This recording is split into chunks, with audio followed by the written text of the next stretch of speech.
This is the latest disclosure in a report from National Civil Defense Headquarters in Washington. It has been established that persons who have recently died have been returning to life. Welcome to Dead Radio. We're not doing that. How did she come to have sex with a dead man? Don't call me Radio Unit 91. You're a dead man. You're a dead man! He's God here in this radio station. Place where the dead speak.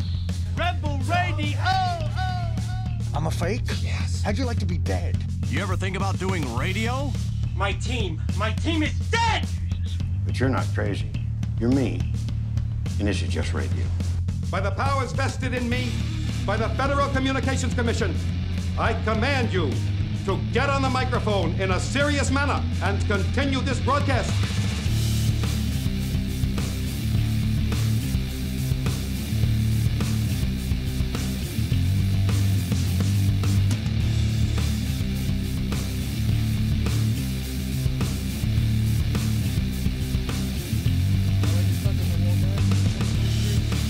All right.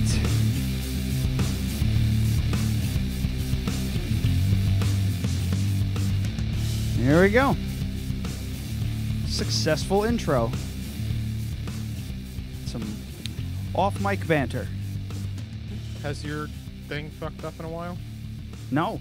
Once I fix the buffer level, it's all good in the hood, as they used to say in the early 1990s. I just love PCs. It's like improper codec. What the fuck is that? You spend the next 2.5 hours to try and get fucking Windows Media Player to work, and then you give up, and it never works again on your computer. You're Googling the error messages. Yeah. Yeah, you can put on headphones. I won't turn your mic on, but you should put on headphones so you can hear all the fun sounds that we play. Yeah, hear us talking shit, shooting the shit. We have an audience member who will not be on mic, from what I'm told. But, yeah, welcome, everybody, to episode 198. Already, the guest is playing with the dildo. The dong gong. I'm sorry, I don't really see too many big black veiny things just sitting on a table. Yeah, it was a gift. This week, we have Manny Cruz. Hi, Manny. Thank you. Hello, Ryan. Hello, Adam. From the Shack in Poughkeepsie, at the moment in Poughkeepsie. Yes? Oh, he'll be staying in Poughkeepsie as long as... Staying in Poughkeepsie. I'm staying in Poughkeepsie. All right. Used to be the Crooked Rooster. That's no secret. Everybody's still using that because that's a kind of like a good, marker. That was there for a little while. Yeah, being that it's a restaurant for 4 years, it's been hard to get people out of the mindset that is the Crooked Rooster, especially the simple fact we have that big giant chicken on the top. Yeah. So I guess with the chicken and the surfboard, you kind of know, oh, that used to be the Crooked Rooster. But hey, sooner or later, I'll put a giant pig with a surfboard on the top or something. I got to get funny and creative with it next. Yeah, for sure. But the Shack, you guys just opened October, if Yep. I'm not mistaken. And you guys do barbecue. Yes, sir. And there's competing with another local barbecue joint. I got a lot of competition, but the only competition I see is myself. So, Yeah. all those other guys are just doing what I do. We're all doing the same thing. But, Right. I'll let you guys taste and see who you really think is a top notch. Well, shit, for being around, so what brought you, I guess let's start with what brought you to the Shack, I guess, is a good thing. I know that Chris Tompkins is the owner. Yep. Who couldn't be here or wouldn't be here. One of the two. I'm thinking it's the latter. Yeah, no. Personally, I'm the PR guy. I'm the face of the restaurant. I'm the main operator and one of the partners as well. So that being said, I'm the kind of guy that's going to be behind the mic that can actually talk. Shoot the shit, talk with you guys a little bit. He's not really the face. He doesn't really like to do the whole media thing. I'm the guy that'll showboat, talk crap about the restaurant, tell everyone that we're the best, even though we're still going to be the best. Yeah, that's like Adam about this podcast. Me, I'm like, this is shit. You're like, I'm not wearing a Dead Radio t-shirt. You're wearing one. I'm not going to wear one. Yeah. Oh, I'm the same way. I'm still wearing my Crooked Rooster shirt from when I worked there 4 years ago. Oh, you did? Oh, so you worked there. So yeah, that's actually how I met Chris and the original owners of the Crooked Rooster. I started there back in 2013, about a year after they opened up. Oh, wow. My main focal point was always smoking. just different meats from fishes to just even produce. You know, I've done cold smoked pico de gallo. You know, I've done some crazy stuff. But I needed to go down south and learn more about the real Southern food and about the real Southern hospitality before I came back up here and did what I did. So when Chris was ready to open up a barbecue restaurant, you know, he wanted someone who can do exactly that, you know, real Southern style barbecue. Right. And since I spent the last 3.5 years down there, he's like, I think you kind of got your hand on what you need to get your hand on. So, yeah.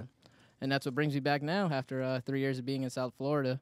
Got a little boring, and I'm ready to make a statement back home. Yeah. You know. Florida, it's rough. I'm not a fan. I'll vacation there. I ain't staying longer than a week. All right, I'll be back in less than 5 days. Everybody says it, man. I can't. I don't. I don't know. All the people I talk to hate it down there, or would just fine visiting, and then don't want to stay. But then there's the people that go down there and stay down there and like it down there, and it's like, oh boy, what's wrong with you? The reasons are, in my experience, they like their guns. They don't like certain other things that I won't go into that are perfectly fine to say and, down there. And they like the warm weather. Well, no, they don't. They like air conditioning. They want it to be 74 degrees all the time in their house, and then they go from their house to their car, which is also air conditioned, to a restaurant that's also air conditioned. It's very strange. And so on and so forth. Yeah. So, but what I was reading about the Shack, sadly I haven't been yet. But the word Memphis barbecue kept getting passed around a couple times, and then I was like, well, all right, I know of the kind of like genres of barbecue, but like I'm not really familiar with like what each of them stands for. Yeah. I'm like, this one's got brown sugar in it. Like I don't really fucking know, but I do know it's Texas, Carolina, Memphis, and what's the fucking other? It's a weird one. Kansas City, that one. Yep. Yeah. I don't know why. Kansas City, Missouri. I'm thinking. Yeah, it's that, you know what? Every barbecue is different, even coming up to New York. I think the whole thing about Memphis style was that we wanted to basically tell our clientele that we're not going to over smoke our meats. Like if you were to get a Texas barbecue, they're heavily smoked with mesquite or hickory wood, where I'm over there using cherry and apple mix. So it's more of a subtle smoke. It's not too heavy. I have a nice bark on all my brisket, but it's not so thick that it's like chewing into wood. Mm-hmm. You get a nice subtle taste of the smoke, and then you get a nice taste of the bark with leaner cuts, obviously. I use only USDA Prime and Upper Choice brisket, so my fat cap isn't that big. I also do trim all my briskets prior to, so you get the best of both worlds, either lean, or if you want on the fattier side, I can also do that for you too. That's what I like. Yeah. Fat and crust, or what is it called? Bark. Fat and bark. Most people, believe it or not, up here in New York, they like the leaner side of the meat, and then with the fatty, they're like, "Why is it so fat?" And I'm just looking at them like, "Huh, okay." Yeah. But it was fucking 5 degrees out today. Yeah. Eat some fat. Yeah, exactly. You need some fat to Stop stay being warm. cold. Yeah. I mean, like all I eat nowadays is chicken thighs and fattier cuts, because first and foremost they taste better if you cook them correctly, and it's 1/8 the price. Yeah. Oh yeah. You buy fucking white meat chicken, tastes like nothing. It just tastes like protein, and you have to put all kinds of shit all over it to make it taste like something, and it's $5.99 a pound, whereas thighs are $1.29 a pound, and they taste 1,000 times better. I love thighs. Yeah. Yeah. Right now, all my chicken I use thighs and breasts because I have to get the best of both worlds because of all the fattiness in it. But honestly, if I'm smoking them both, those thighs are going to come out so much better than the chicken breast, to be honest with you. The flavor's always there. Yeah. So the different styles, I'm like obsessed with this. Like what makes them stand out? Like, so you said Texas is a heavier smoke. Texas is a heavier smoke. When I was down in Texas, they smoked the hell out of the ribs. Just it wasn't like I didn't go to a restaurant. It's funny because I went to Las Colinas. It's like a suburb outside of Dallas, and I was just like, guys, where can I get some good barbecue? And they all looked at each other like, I don't know. You can go here, kinda, sure. And I'm like, what the fuck? What happened? And then I went to my uncle's friend's house, and he did a rack of ribs. like all day. You know, started at like 5 o'clock in the morning or whatever. Got the smoker going, and it was just salt and pepper, garlic, and smoked the hell out of them. It was good, but yeah, heavy smoke. Very heavy. No, that's one thing. That's what Texas is all about. Texas likes a heavier smoke. You know, you'll get pork and beef ribs more than anything out there in Texas. Like I said, Memphis is more subtle smoke. You get more flavor out of their stuff, and it's not heavy on the barking. Where the Carolinas, they're heavily into vinegar. A lot of their that's what I've heard. That's very pretty thin much sauces. Yep. And I lived in North Carolina for a little while, and I found that it was all very thin sauces, and nothing was really fall off the bone. Like, they would just smoke it for like a couple hours, especially ribs. Like, you really had to dig into them.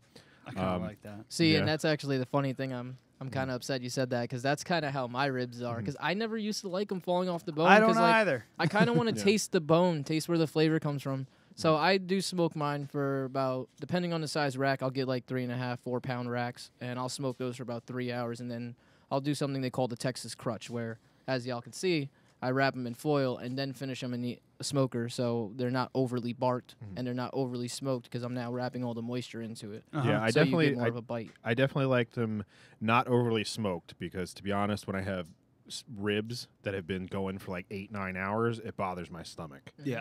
And I notice it mostly with ribs, because I think they're thinner, so it penetrates a lot more. So I'm happy to hear that, because... And you also, if you look at a rib, you don't have much fat on them either, especially when the butchers or whoever cleans them. I try to keep as much fat on my ribs as I possibly can, but... You know, a lot of the ribs I get, they're already pre-cleaned, or if they're not pre-cleaned, they still have little to no fat on them. So, yeah, you kind of have to... I don't really do the whole over-smoking thing.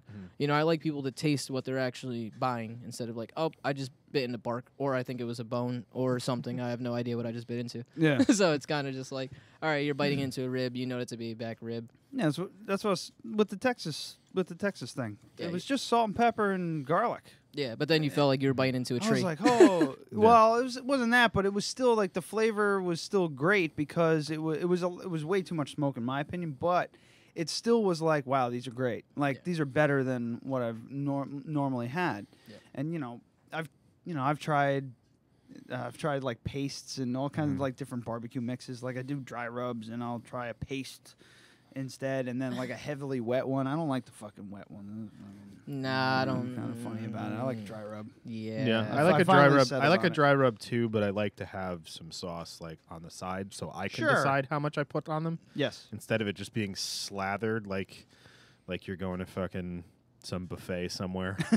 See, now here's this. What do you think about if someone were to, let's say, smoke these halfway through, and then when they crutched them in the foil, what if they added sauce to it? To help I'd be okay with that. Yeah, as long as it was good. Hell yeah. I mean, okay, my I'm not like anti-sauce. Yeah. Oh, no, I don't give a It's just like sometimes it's just I don't like, like I don't particularly care. Like when I think of too much sauce, I'm thinking of like when you go to Golden Corral and you get ribs, and they've been in a warming tray in the fucking shitty, corn syrup barbecue sauce for like hours. I don't want that. I'm thinking of like the backyard grill, the backyard barbecue with, you're at, your cousins or your uncles or whatever the fuck, and they're just like dumping fucking Sweet Baby Ray's all over the fucking thing, and you're like, oh God, stop. Oh God. And they're like, you gotta baste it. You gotta just keep basting it. And I'm like, it's just gonna taste like Sweet Baby Ray's burnt.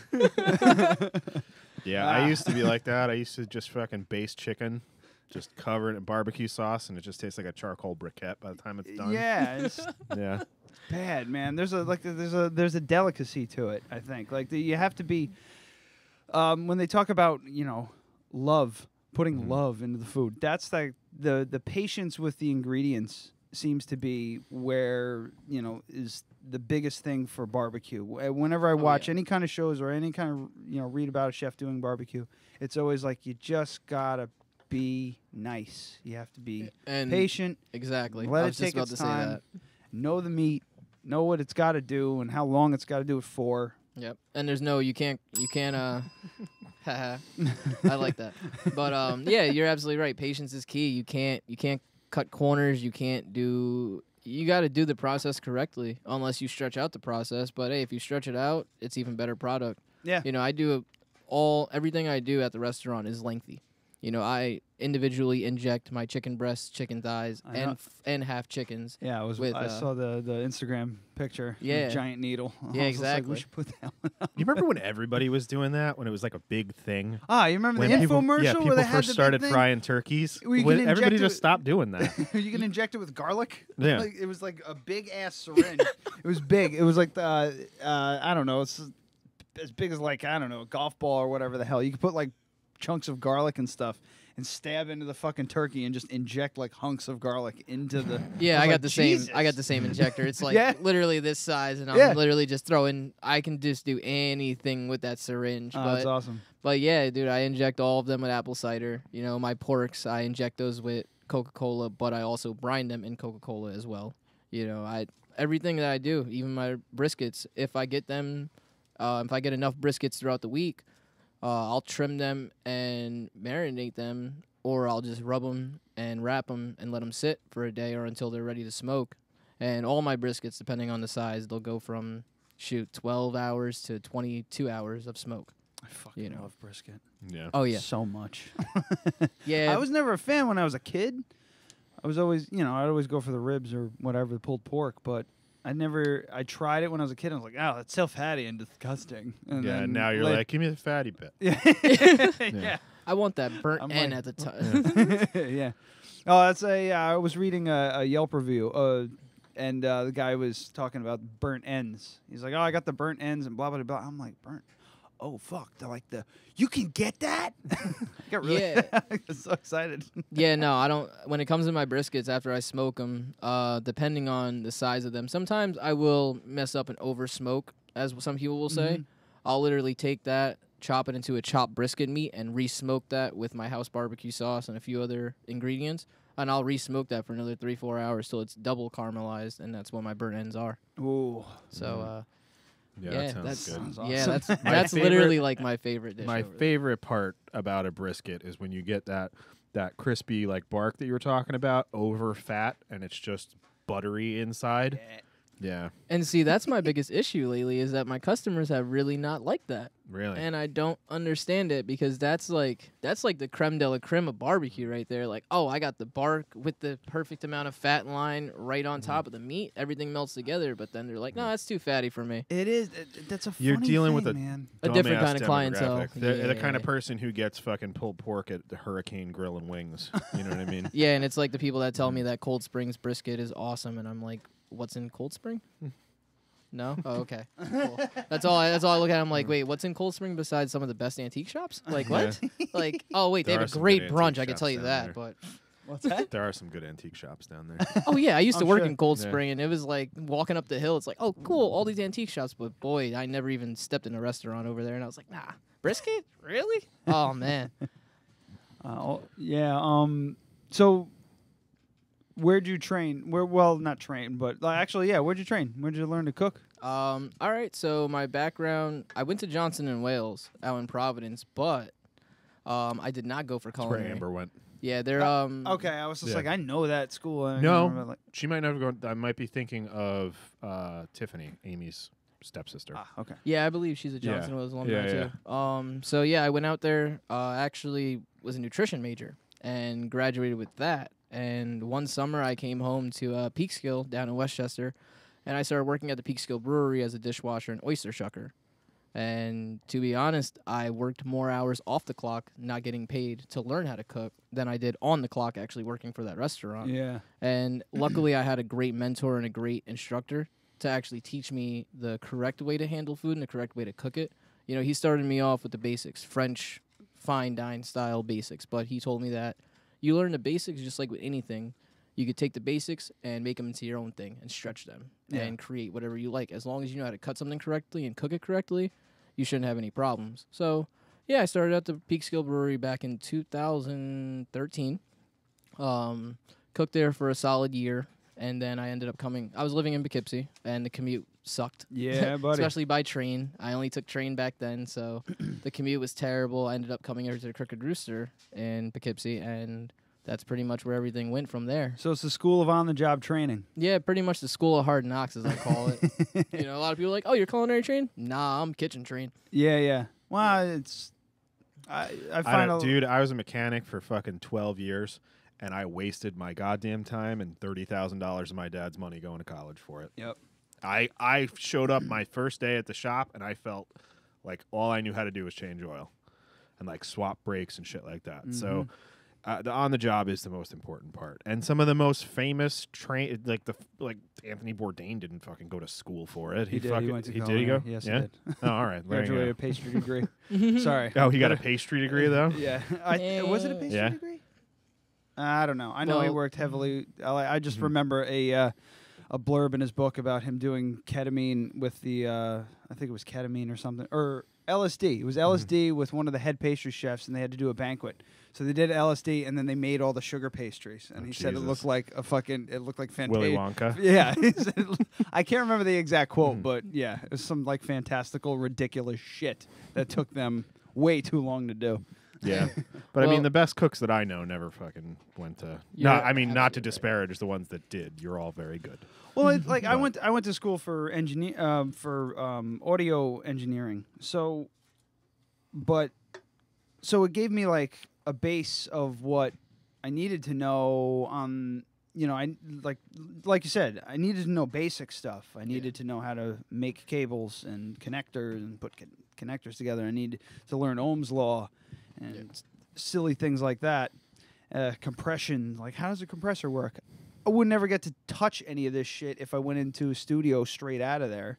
If I went to an actual recording studio, they'd be like, sit in that fucking corner and don't do a goddamn thing until we tell you to do it. But if they say, hey, do me a favor and go hand me that SM57, I need to know what that means. Yeah. So, but it provides a base, but like I actually stepped into the field, I was like, holy shit, this is some scary shit, especially when you're doing like a live event or something like that. Oy, oy, oy. It's like the most nerve-wracking thing. But yeah, I think you could start somewhere. You get a base, and then, but like you said, you had a good enough teacher where he gave you that base in the kitchen. Yeah, and he also, which is, I would say, even like you lucked out in that. I was gonna say I lucked out personally because I walked up to this guy after maybe like 3 weeks because I was looking at the other cooks and looking at what they were doing wrong, and I didn't even know how to cook, and I could tell you what they were doing wrong. So I went to him and was like, "Hey, I want you to be my mentor. I want you to teach me everything because I know I can be better than everybody in your line." And that's just the attitude I've kept in the past 5 years of cooking. It's like outwork somebody who's outworking me, or find out why they're so good and figure it out. Train with them, find out why they're good and find out why they're bad, and work from that. So now you know your mistakes. Now you know not to make those same mistakes that other people made. Yeah. Well, the tricky thing is getting people to accept their mistakes and their faults and stuff like that. Yeah. Me? You tell me I'm shit, I'm like, yeah, you're probably right. I am shit. Well, not all the time. Sometimes, some things. Sometimes you really stick to your guns when you shouldn't. Yeah, municipal. Municipal. Hashtag municipal. So, but let me see here. Do you want to? I'm hungry. This is right, hungry. Hold on a second. I got to do something. Dead. Radio? Snack time. Don't just stare at it. Eat it. All right, so you did bring some. I can't like. All right. Well, when we get back, I swear to God, people who listen to this show, they need to fucking. I'm just glad I have that clip back. I got beans. Ooh, we have sides. Oh yeah. I was expecting sides. I had to make sure Adam had his the baked baked beans. beans are the shit. Oh yeah. Oh yeah. That's the one thing I said. I was like, oh, I'm bringing baked beans tonight, and you already know I had to bring the one thing that everybody and their grandmother comes all the way for me to have is my baby back ribs. Yay. Which these just came off the smoker about an hour and a half ago. So. Goody gumdrops. Here's a plate. For you gentlemen. And I brought all this stuff down. I didn't bring that. Yep. Way to go. There you go. Boom. Is all this gluten free? Yeah. That's what I'm thinking. I don't care. Well, you'd be surprised potatoes. sometimes, like people. All right. So, what's in the mashed potatoes? All right. So that mash is a little bit different. We call that our dirty mash. Our dirty mash has our house rub in it, which is chili powder, garlic, and a bunch of other shit I'm not going to talk about. Oh, shit. Here we go with the fucking secret recipe shit. Hey, listen, I may be in competition with myself, but don't get me wrong. I got to compete with others. So I know people are going to be listening to this podcast. Nobody can get my secrets just yet. When I come out with my cookbook in a couple of years, I'll give them to you guys. Oh, perfect. But, yeah, the Dirty Mash has fried pork belly. See? What did you say about fall off the bone? That fucker came right out. It's funny, actually. I pre-pulled that to make sure your guys' ribs were cooked all the way. So that was on me. You guys eating? Or you already ate? Oh, listen, I've been picking at barbecue all day long. I'm good right now. Well, that's good because we can bring some home. For Amy that's why I brought a full rack. She was just like, you better fucking bring me home some food. Yeah, she just texted me saying, oh, make sure you bring extra barbecue. And then I'm like, all right, I'll make sure I bring a full rack of ribs then. Oh, shit, those mashed potatoes are great. But I do got to say, Adam, I am very, very excited to do your wedding this upcoming September. Awesome. Yep. I'm very excited for that. So Is it September? September 13th. Wow, the mashed potatoes are really good. Thanks. And, and that's Friday the 13th, too. I wonder if it's going to be a full moon. That would be cool. Oh, God. All right. That's good. So I had the mashed potatoes. Fantastic. The beans I've had before. Just took a bite. Fantastic. Haven't had your ribs yet. See some dipping sauces over there. But oh, yeah. I was going to ask about the... yeah, I brought you guys 4 of my favorites. Fuck, these things are just falling apart. This one, the darker one right here, is our house barbecue. Mm-hmm. This one right here, for the spicy lovers, is my house buffalo sauce. I'll take that. Alrighty. And this is darker mustardy sauce right here is our mop sauce. This is a combination of barbecue, Carolina mustard, which, yes, my Carolina mustard is a little heavy on the apple cider vinegar. And this is the OG caramel mustard sauce right here. Caramel mustard? Oh, Carolina. Carolina. I'm sorry. Did I say caramel? Like caramel. Jesus. Shit. I don't know about that. Oh, no, don't worry. That'd be a little weird. But I saw that you won Wing Wars with this buffalo. Is this the buffalo sauce you won Wing Wars with? Yep, that is the exact same buffalo sauce that we've been doing at the Crooked Rooster and the Shack for the past 4.5 years. Oh, shit. Give or take. Was that the most recent Wing Wars? Not the Wing Wars that happened in 2019. Okay. It was last year's Wing Wars. Oh, I'm sorry, 2017's Wing Wars that we won. 2018 we didn't end up going to that one, or did we? We did 2018. We didn't win. Oh, okay. So I guess we didn't win 2018, but that's because I wasn't there cooking. But, you know, that always makes a difference, you know. I like the mustardy ones a lot. I like them all, but those 2 are my favorites. Yeah, it's different. Especially this one. A lot of people will use like regular mustard or dry mustard. I actually go with Dijon. I don't know. It has a more pungent taste, and it backs up the apple cider vinegar really well. See, that's also with me. I push my food to a different kind of envelope. You know, I do different mustards, different kinds of ketchups, different sauces that other people won't even think about doing. Nope, No? that's just a straight That's Dijon. just a mustard. Wow. Did you try this one yet? No, not yet. It's kind of blunk. It's almost spicy. Yep. Oh, shit. Oh, it's great. Yeah? Mm-hmm. Good. That's the facial expression I like to see right there. Holy shit, that's great. I like heavy Dijon when it's in something like that. Oh, that's really good. Yeah, at first when I was playing around with that recipe, I was a little nervous. I'm like, damn, Dijon's really heavy. But I'm like, you know what? I can cut this up and make sure it's good. Well, that kind of it is heavy, but it's that kind of bite that you want to cut through all that, fatty meat.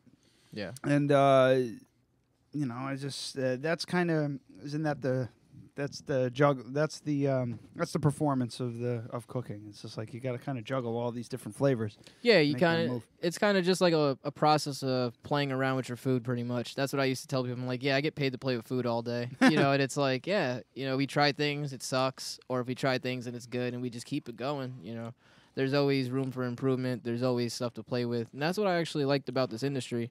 I fell in love because I had a ego back in the day that I thought I can know everything and that I knew everything and that I just was done learning. But stepping into the culinary industry, it's like you never stop learning. Mm-hmm. There's always something that's evolving, adapting, that's changing. Barbecue itself is changing. I see people cold smoking stuff now. I'm like, damn, I got to get on that. I got a cold smoker, so I'm going to start smoking cheeses soon.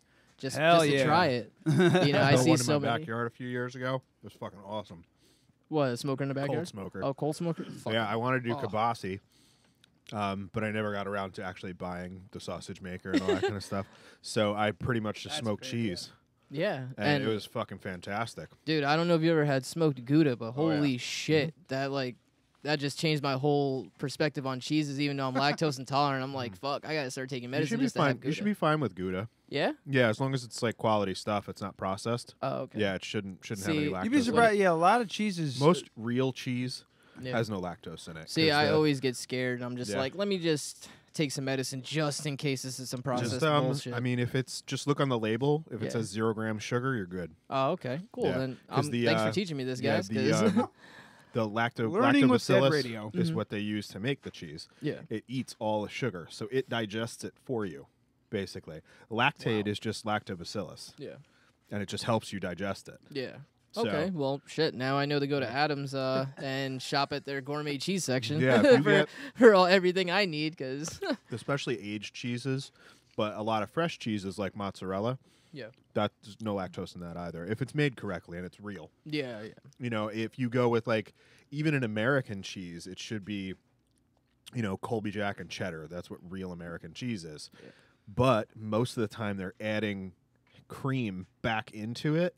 And then melting it all, and then adding some sort of emulsifier like cornstarch to turn it into a craft American single. Yeah. But they're adding sugar back into it to make it taste more palatable to I've even seen on some labels like xanthan gum and stuff like that, and I'm like, damn. Like, I was making purees with that, and you guys are processing cheese. Like, holy crap. Yeah, when you get cheese, it should say just milk and enzymes and annatto if it's yellow. Oh, and by the way, I didn't hear you guys say anything about the ribs. Oh, they're fucking great. Yeah, I see you guys. I see you guys housing them down. So I'm like, did I do them right this time? No. Yeah, this is when I was talking about before how you really had to dig into Carolina ribs. Yeah, like you couldn't just do this. Oh, see, yeah, that's a hell of a bite right there. Yeah. You don't. It's like you'd wind up with this bone with all these little bits of, you know, pork still stuck to it because. Oh yeah. You felt like you're eating corn on the cob and like trying to rip it off. See, that's the whole Florida style barbecue that I never understood is because with their clientele they like that. You know, they like the more of a bite than anything. Where I used to see people throwing ribs away with meat on them, and I'm like, nah, that's not right. Like you gotta. I don't want it to just like. I want it to be so that you can eat it. My mom used to make ribs, and it was one of the only things that I didn't really like the way that she did it. Mm-hmm. She would do them in either a slow cooker in the oven and then finish them on the grill. Which is fine. Yeah, you can have some. But she would cook them to the point where they were delicious, but it was like you're just eating pulled pork with a bone in it. Oh, wow. Which I didn't, you know, it's just too soft. Yeah. This is a perfect level because I can peel them off. I'm getting all the meat. I can pull it off with my fingers and dip it in some sauce. And you still got more to eat. Perfect. Yeah. What the hell is that buffalo sauce? Because that shit is good. When we're off the mic, we'll talk a little more about what's exactly in it. But let's just say it's sauce with some stuff in it that doesn't, so it's not too overpowering. I do mix a sweet sauce in there. Okay, yeah, there's a little sweetness to it, which I like. Well, at first I took it and I was like, and then I had some more, and it's like got my cheeks are kind of like watering, like I want like more, you know. They're making my it's got that kind of spice, whatever pepper you use, and I'm like, yep, that's the one. See, I have actually two different buffalo style sauces. One's a Nashville hot, which is a lot more thicker. That one has a lot more butter in it, but the way I do it, I pretty much do almost the same process as my buffalo, but then I'll switch it up and add a few more. You know, some cayenne peppers, some chilies I'm not going to name, and I'll cook those down, blend them up so the sauce is a little bit thicker. So maybe next time or when you come by to the restaurant. Not just red hot and butter. Hell no. God, come on, guys. I'm over here injecting chickens with apple cider. Don't worry. I ain't putting no Frank's that are hot and butter together. I can name a few places that will, but I won't tonight. I'll give you, like, my quick and dirty chicken, because, like, I do work a lot, like, my chili is a chili-based chili. So I do, you know, blend peppers and do all that. But usually if I'm making chicken wings, I'm not going to do all that. I'll usually do a little sriracha, smoked Tabasco, butter, and then what the hell else do I? And a little splash of bourbon, kind of mix that all together, and that's kind of my go-to. And this reminds me of that, but it has 10 times the depth. Nice. You know? Thank you. I appreciate it. Yeah, I can't stop eating that shit. Can you hear me on the mic? Mm-mm. Do you mind if I take a brief intermission and take a piss? Yeah, that's fine. So now you're just going to listen to us eat. Yep. Through the living room? Just through the keep living making room. rights. Yeah, just keep making rights. That's a first. What? Where somebody got up before me? Yeah, I gotta go take a piss. Cool. How about we take a quick break? Because we're at the half-hour mark. I'll go make sure Eisen doesn't eat our guest. And We'll eat some more food. we're gonna polish off our plates. Get part of the Clean Plate Club. And when we get back, we'll promote some things that we got going on. Well, I guess let's first. Hold on. I guess let's first promote the Shack. Check them out at the Shack Barbecue Restaurant on Facebook. We gotta talk about that. That's a bummer. That's a bummer. At the Shack BBQ. Oh, yeah, not barbecue. BBQ Restaurant on Facebook. At the Shack BBQ on Instagram. And if you want to shoot them an email, theshackny@gmail.com. Also, 30 Manchester Road, Poughkeepsie, New York. It's, what is that, the 44 side? No. That's 50. What side is that? 55. 55, yeah? Mm-hmm. $3.99. Oh, what did I say? 30? It even says $3.99. I'm an idiot. Good job. That's why I'm not a professional radio guy. Yeah, $3.99 Manchester Road, Poughkeepsie, New York. Tuesday and Wednesday from 11 to 1900 hours. If you don't know that, figure it out. Thursday through Saturday, 11 to 2. How do you say that? 2000 hours? You say 2000? What? 8 o'clock p.m. How do you say that in military time? 2000 hours. 2000 hours? Sure. All right. Monday and Sunday they're closed. Yeah, go check it out. Ribs, all this. Ribs, what else? What do you got besides ribs? Brisket. We've talked about ribs, brisket, wings.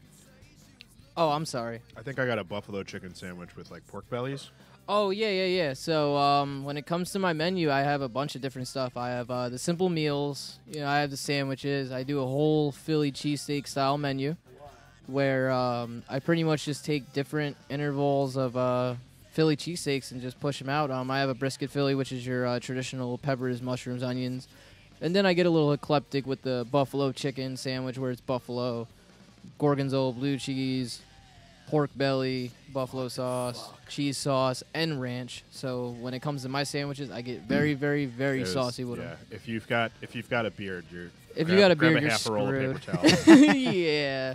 I always have to ask Pat. I'm looking at him like, hey, man, I just ate some mac and cheese. I got anything on my beard? No, you're good. You sure I don't have anything on my beard? And I'm like lifting my neck up like, hey, you sure I got nothing?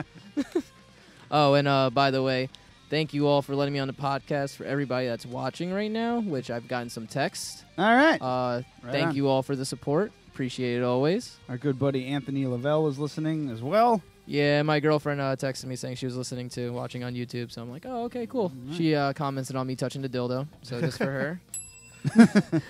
All right. So we're going to take a quick break, finish our plates, regroup, come back, talk more about barbecue and Shack, and probably some other shit. Yeah. I'm always down to talk about shit.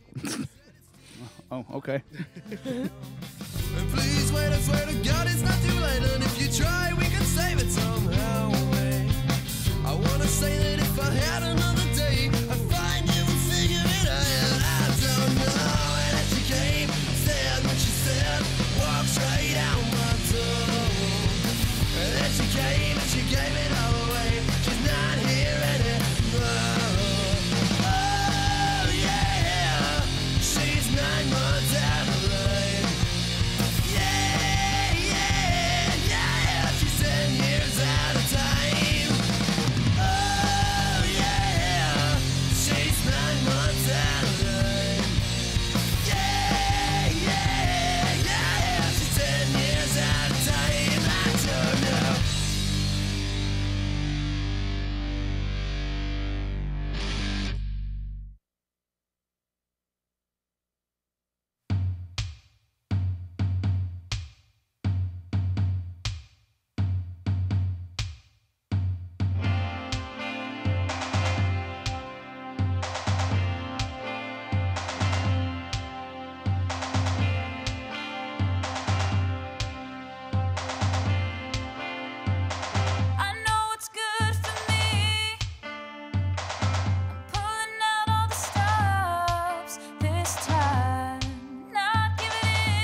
Someday it'll be behind us,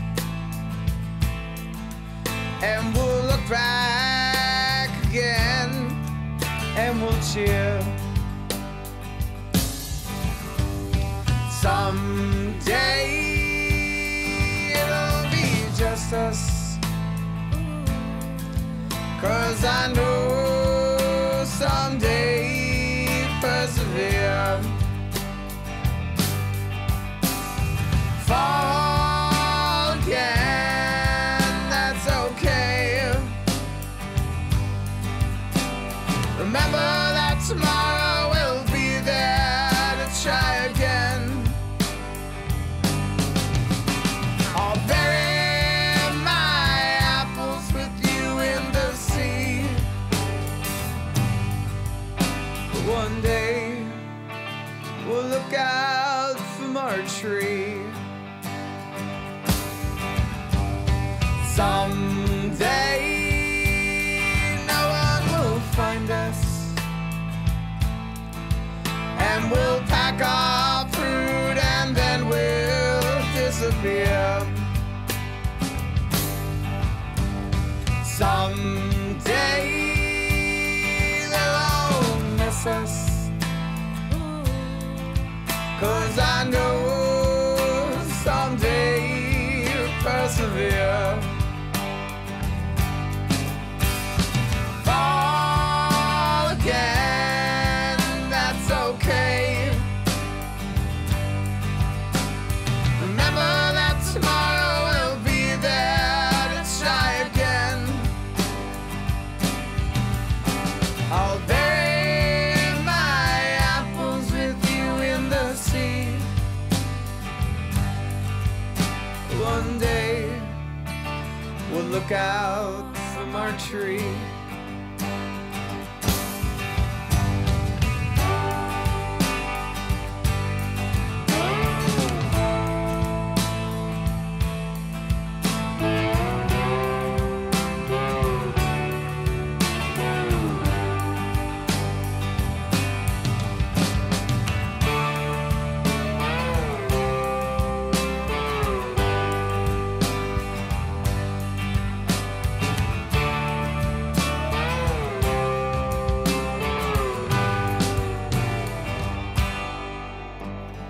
Someday it'll be just us, 'cause I know someday persevere.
This is Logan Callahan. You can check out my music at logancallahan.bandcamp.com. You were listening to Dead Radio Podcast, the #1 podcast in Poughkeepsie, because fuck Darkside.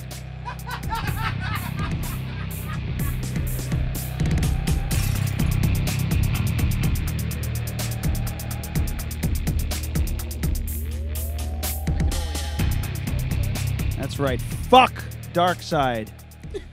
Speaking of which, the Darkside Valentine's Day event on, on February 9th. Do you have that up at all? No, I'm trying to figure out when you do an emoji on the YouTube chat how to get back to words. Wow, that didn't sound like words. That sounded like... You okay? That sounded like you had a stroke. When you put an emoji up on YouTube... I can't figure out how to get back to typing letters. Ah, okay. Like, I can type letters, but I can't get rid of the emoji part, and I can't see the rest of the chat. Well, I have it here. The Dark Side Records Valentine's Day Vintage Valentine's Flea Market on Saturday, February 9th, 2019. We will be there, or at least one of us will be, at least. Yeah, I will be for sure.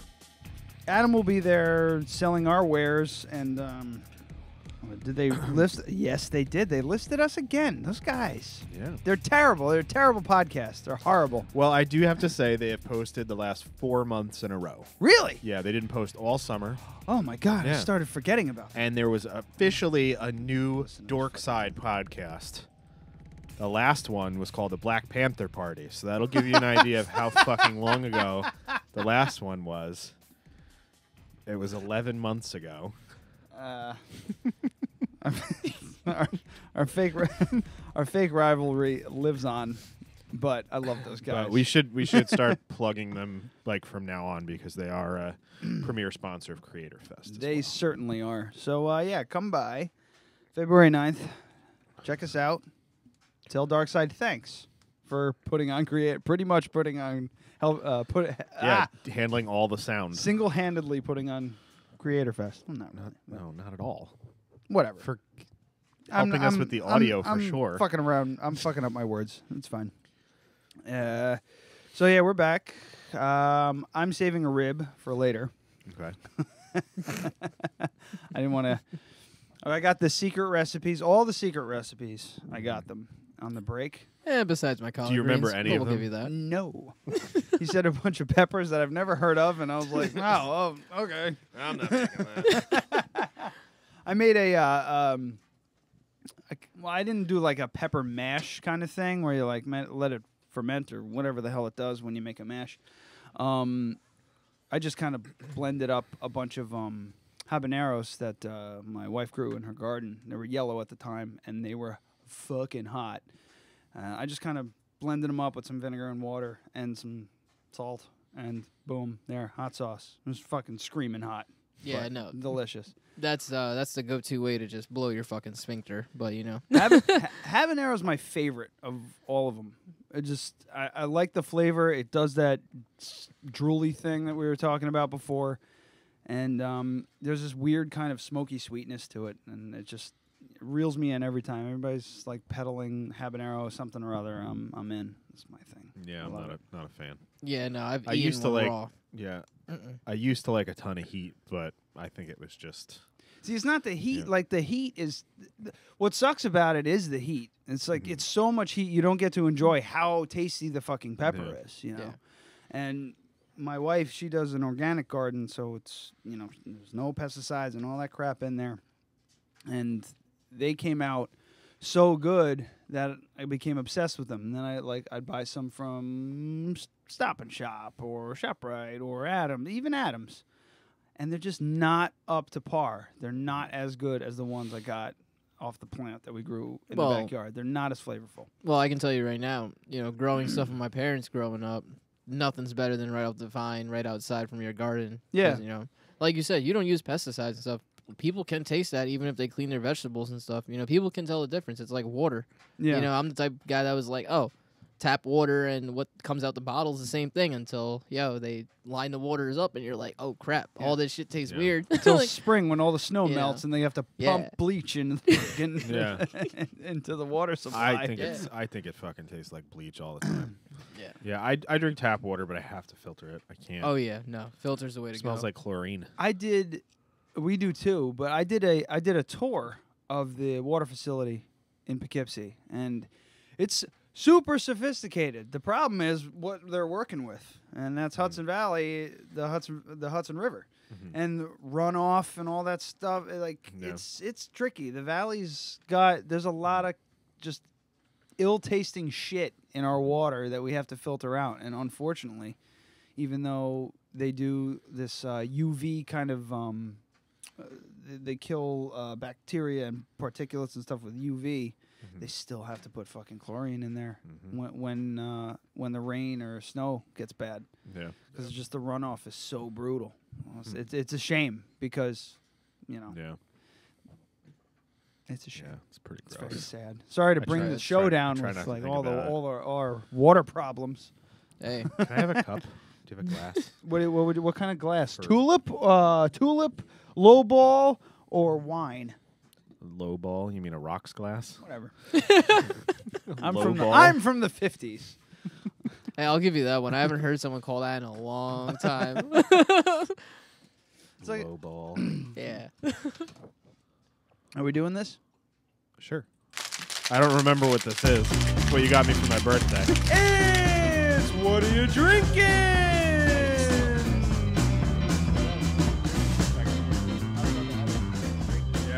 I don't really know. Do you remember what it was? Catskill. Straight rye whiskey. It was Catskill Distilling Company. Hold on, distillery. Catskill Distillery Rye. Catskill Distilling Company, and yeah, I thought you knew. I bought you the bottle. I didn't bring the whole. I didn't bring the whole bottle. Ah, here it is. I knew I'd drink too much. It's called their Defiant Rye. It's a straight rye. Straight rye. Release Brian. And it's great. That is such that's such a good bottle, man. Yeah, so I don't have any ice cubes, so I'm just doing whiskey and water. Yeah. It's really fantastic, and I got it for him for his birthday, and I had a little sip on the show, and I was like, I should have got one for myself. Oh shit! I gotta buy you a present, don't I? for fucking next week, right? Is it? No, it's not. No, 2 weeks. Who do we have next week? Oh, we have Cousins Aleworks coming in next week. Oh, that should be fun. If Aaron's listening, bring me a present. It's my birthday soon. You fuck. Yeah. But yeah. So. I lost my train of thought. I was going to talk more about barbecue and everything like that. I guess, so you basically call your style Memphis style just because that's what the category, that's kind of just what the category falls into? Yeah, to an extent. That's what the category falls into. All right. Doing Rib Wars next year? What is it? Rib Fest? Or what is that? Fucking horseshit rib festival that sucks and is a waste of time and money. Well, are you doing that? Well, let's see if their agreements match up with what I want. You know what? I'm not gonna say I'm the best yet, but hey, I'll take any competition. I'll take any kind of show to get my name out there. Because right now, I only need someone to walk through the door once. Once you try my food, you're not gonna want to go anywhere else. There's gonna be no competition. There's just gonna be me. And I'm hoping to get my own style of barbecue, the New York Manny style or something. But it's like, it takes time, patience, and hard work. And like I said, I'll take on Rib Fest. If Wing Fest wasn't so up and coming, I would have took on Wing Fest. But I see something about live chili cook-off. I will be at the chili cook-off March 10th at the Villa Borghese. So I will be competing in that. Oh, that's what I did read that. You guys won for best. You won what is it? The Premier. Hold on one sec. Premier Cares Foundation. You won best chili and best vegetarian chili. Yep. This year we're doing another vegetarian chili just to take out the spectrum. A lot of people are gonna go with the meats. I'm gonna be heavily smoking my vegetables and then making a chili out of that. Oh shit! Smoked vegetable chili. So that's pretty much like the cold smoking thing I was talking to you guys about. That's pretty much what I'm gonna be doing. I'm actually gonna be infusing cold smoke and hot smoke. So I'll be cold smoking for about 10 hours and then heat smoking for the next hour, just so I can get that nice caramelization. So they cook down after they're cold smoked. Oh, that's and to really give you guys a hell of a spin, my creative chili this year is going to be a dessert chili. Yeah. I'd eat a Isn't that a chutney? Yeah, pretty much a chutney. Let's put it that way. It will be served cold, and let's just put it this way. I call it the sink because I'm throwing everything from the kitchen sink inside of that thing. There's the limits to that. I've already written out the recipe. This recipe is crazy. Even if I don't win it, I just want people to see what I'm capable of. Are you using a chili base? Chili pepper base? Probably not for the dessert. Not for the dessert. Why not? The dessert Yeah, actually. I guess you could do a hot chili. Yeah. Between you guys and I, and the podcast listeners, and the thousands of people, my base, I've actually found some chocolate beans to bring out the hardiness of a chili. They're online. I've looked into ordering them already. It's literally a chocolate like jelly bean type thing. That's gonna be my base, and honestly, I'm gonna be doing a pretty much cheesecake styled chili. It's gonna be based with cream cheese, a lot of sugar, and a lot of heavy cream. And then, like I said, the kitchen sink, whatever kind of candies you guys think of, I'm probably throwing them in there. You want to talk Reese's Pieces? You want to talk Kit Kat bars? I'm pretty much, I'm throwing everything you can think of candy-wise that's not like jelly beans or sweet tart stuff. It's a big risk. I push the envelope with everything I do, so I'm not afraid. It's trial and error, man. I'm ready to show everybody that there's no limitations and I'm not willing to pass. I don't think of the box. I'm outside of the box, breaking it down, throwing it away type thing. I'm way outside of the spectrum of thinking in the barbecue box. When I saw the... Oh, so for your vegetarian chili, do you do a tomato base or a chili base? No, I'm not going to, lie, but I don't even know what's in my vegetarian chili just yet. That's Chris. No, that's Chris Tompkins' thing. He personally, I would like doing our regular chili. Our regular chili is the burnt ends from the brisket. And I usually do that in my chili, and that's my house chili. That's won most of the competitions we've entered. But with his vegetarian chili, I have a different style where I'll do tomato base. But for him, who knows? He's just like me. He thinks outside the box. You guys may be thinking tomato, and he might be thinking something crazy like a vinegar-based almost. Yeah. Or he may think of something totally out of the spectrum that I'm not even thinking of, and I'm like, oh, crap, that works. Why? So how come he does... how come does the vegetarian? So I don't kill myself with too much work. That's pretty much like when it comes to our events and stuff, we'll break them down. It's like, hey, what do you want to do? And whatever you don't want to do, Manny, I'll take on. Well, I was gonna say my wife's a vegetarian. So when I hear vegetarian chili, she can't eat it anymore because she's got this new fucking thing. But the tomato, if there's tomatoes in it or chilies, she can't have it. But just seeing that there is a vegetarian chili option at a barbecue joint is actually it's nice because I fucking love barbecue, but I don't really go out to eat barbecue because the old bone chain is stuck to my can't tell eat the wife a fucking thing. Well, tell the wife that, believe it or not, even though we're not the Crooked Rooster anymore, I do offer 4 different options for salads. I do a chickpea curry salad, which is pretty much what she'd probably go through spectrum-wise. Can she have beans? Oh, yeah. Yeah? Yeah, so with to an extent. With the chickpea, I don't know if she's really into chickpeas, but, that's pretty much the she base. has to be or she'll die. Yeah, so that's like the base protein of that one, but, I do also have other salads with salmon, pulled chicken, and pulled pork in them. So I've been really dwelling with the whole salad thing because I do get a lot of customers like, oh, you're not the Crooked Rooster anymore, and I'm like, yeah, no. But I do have some salad options. We were a sandwich, soup, and salad place back in the day. So now it's like I still at least have to have some salads or, some people get upset about it. Right.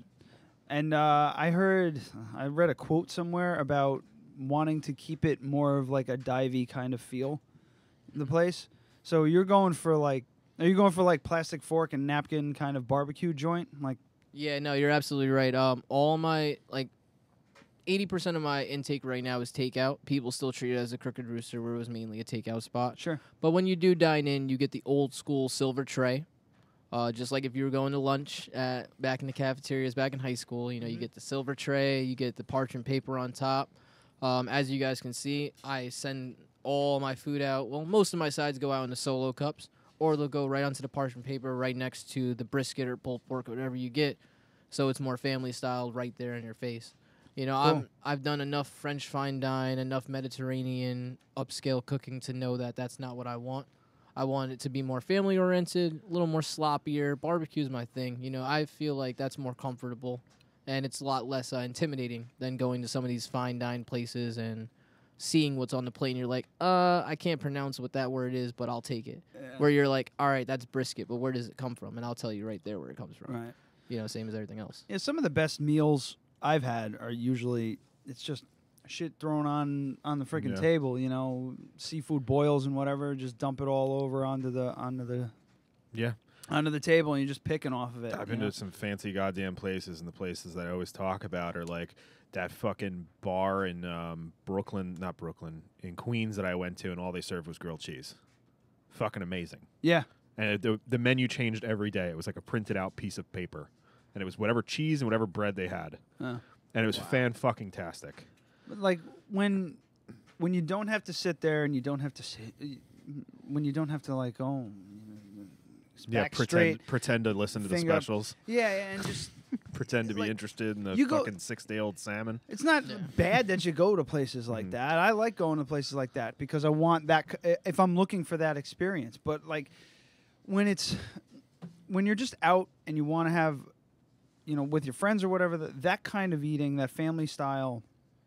Just eat, you know, getting in there with your hands and everything. It puts, I think it just takes stress off everybody. It's a comfortability It's just thing. to eat. You're just there to eat and enjoy each other's company. It's not about like, you know, oh, he's got shit on his face. Everybody's got shit on their face. Yeah. So it's not a big deal. And Chinese food restaurants down in the city, you know, walking down in the basement and they're just bringing out trays of shit and you're just picking from that. Family things, the seafood boils. We were in France, or we were in Paris. We could have easily walked into some sort of like really nice. The best restaurants we ate at in Paris were these kind of like hole in the wall joints. We had a crepe place that all they did was just fucking make crepes. It was the best place we went to the entire goddamn, and it was just like they make crepes all day. They throw them in a pile, and then they take them off, and they fill them with stuff, and they send them out to you. And that's they have it. Gluten-free crepes. Crepes are inherently gluten-free. Really? Traditional. What are they made with? Brittany, I think it's Brittany, France crepes. Buckwheat. Oh, okay. Yeah. That's cool. Crepes got flour in it. It's not a real crepe. Wow. Fake ass fucking I just crepe. thought it was a thin pancake. That's what I thought. Really thin pancake. Hey, the chef over here thinks it was a really thin pancake too. Do you want another beer? Yeah, I'll take one last one. And yeah, we went to an oyster bar, and they just brought the shit out, and they just threw it on the table. Here, fucking shove this down your face, you asshole. That's piece of shit, American. Yeah, and I'm in the same way.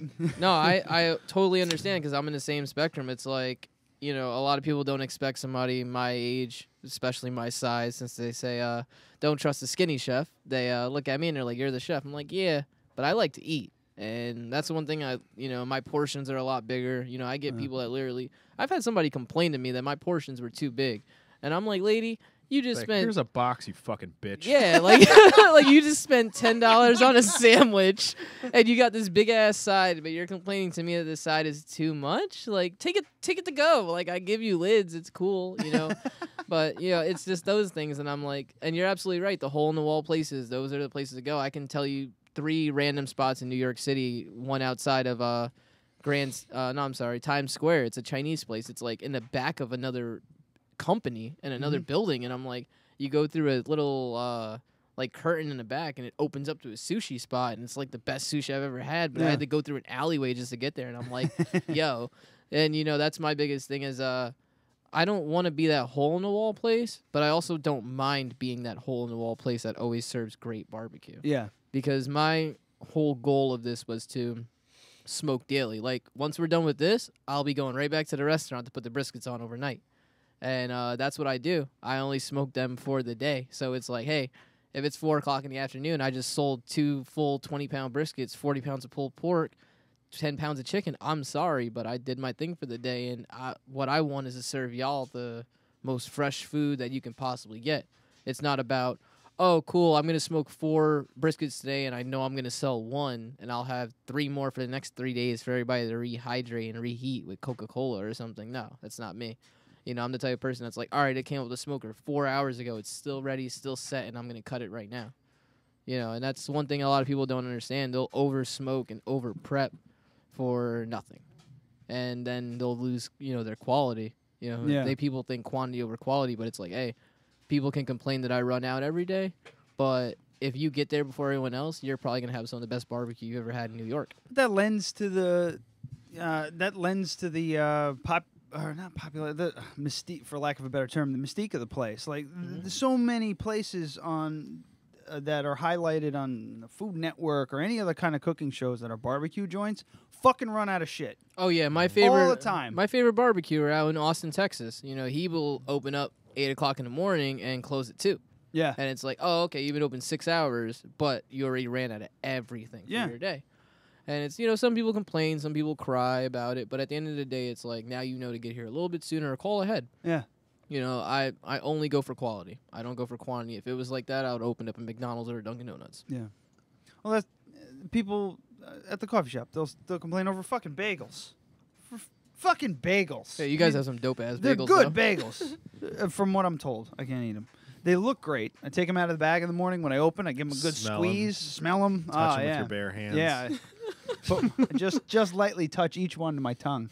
That's not true at all. I don't do that. I wear gloves when I do it. Until Tanner starts paying us together, it's true.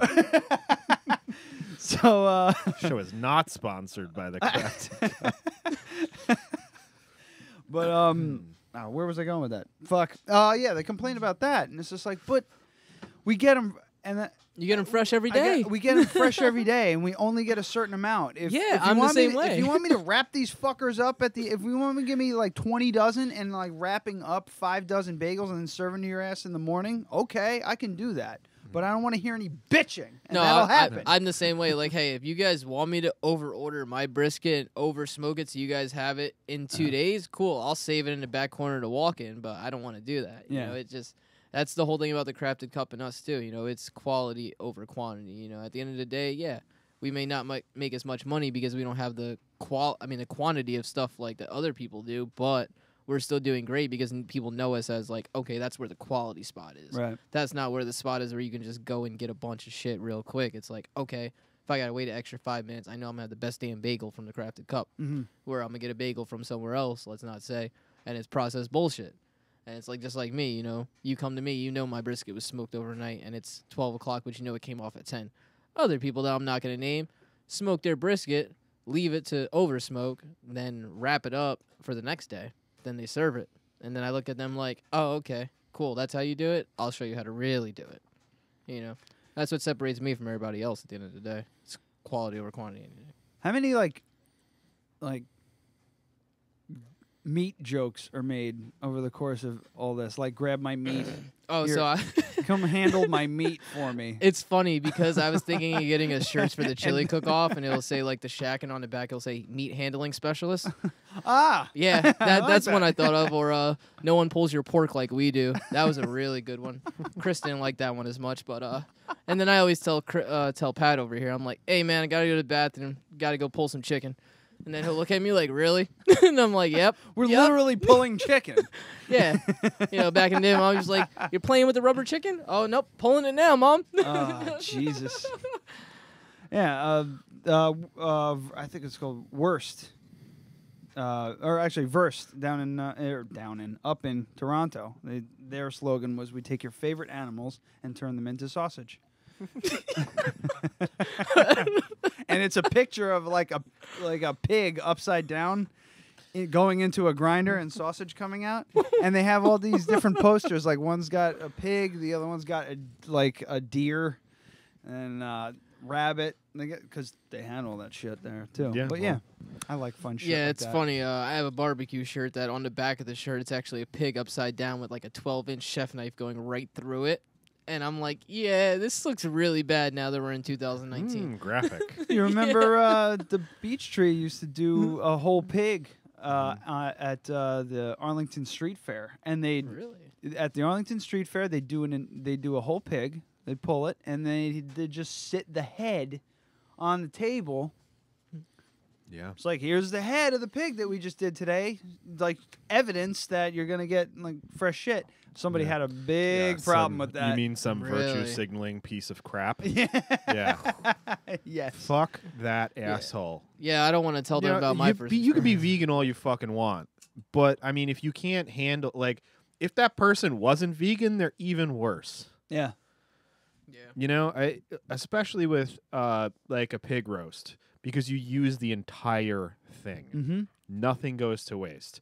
Maybe the head, depending on who's cooking it. Nah, Maybe. if I But know if I it know were that, me, fuck no, I'd be using everything. Head cheese. Yeah. That's what I was just about to say. If I know smoked head them, they cheese? threw Hell that yeah. shit right into a pot and made head cheese. I've had their head cheese. It's delicious. Write that down. So, but where was it? Oh God! Now see, now I get distracted. I can't write down. So, I'm bad at that. what kind of smoker do you use?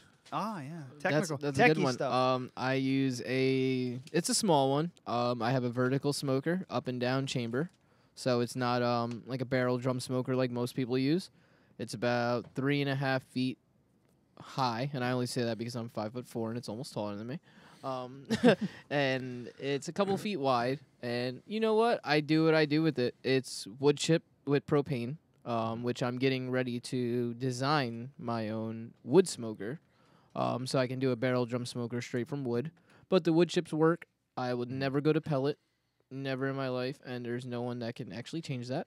Pellet smoke to me is not real smoke. To me, it's just well, it's got additives and shit in it, right? Yeah, exactly. And it's like I'd rather use straight real wood chips than go to pesticides. But at the end of the day, I'd rather use wood logs than do wood chips. But hey, as long as it's wood on wood and there's no pesticides or anything like that or any chemicals built into my wood chips, I'm cool with that. As long as it's wood on wood. There you go. As long as it's wood on wood. Yeah, my dad built his smoker, and it's pretty friggin' kick-ass. He built it out of, I think it was like an old oil drum. No, it might have been an old like propane tank or something. I thought it was like a gas, like I think it was like one of those big like buried, outdoor like propane Yeah, tanks. yeah. Like those And he- 100-pound ones that are like long. Yeah, and yeah. And Those he could do a whole pig.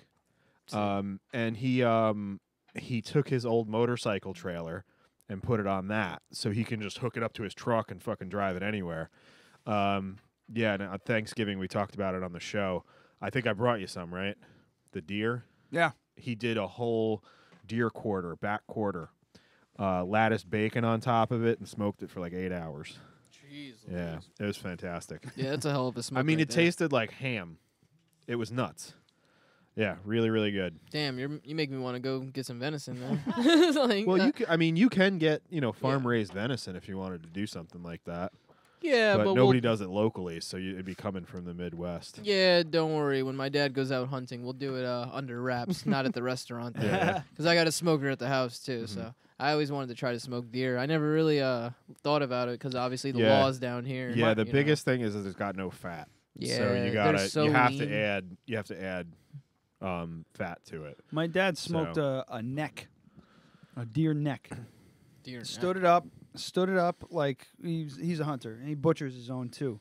So one of the guys that we were with was like, save the neck. You can smoke it, and you slice it off. It's like it's dry. You just put dressing on it or whatever the hell, but it's like roast beef in a way.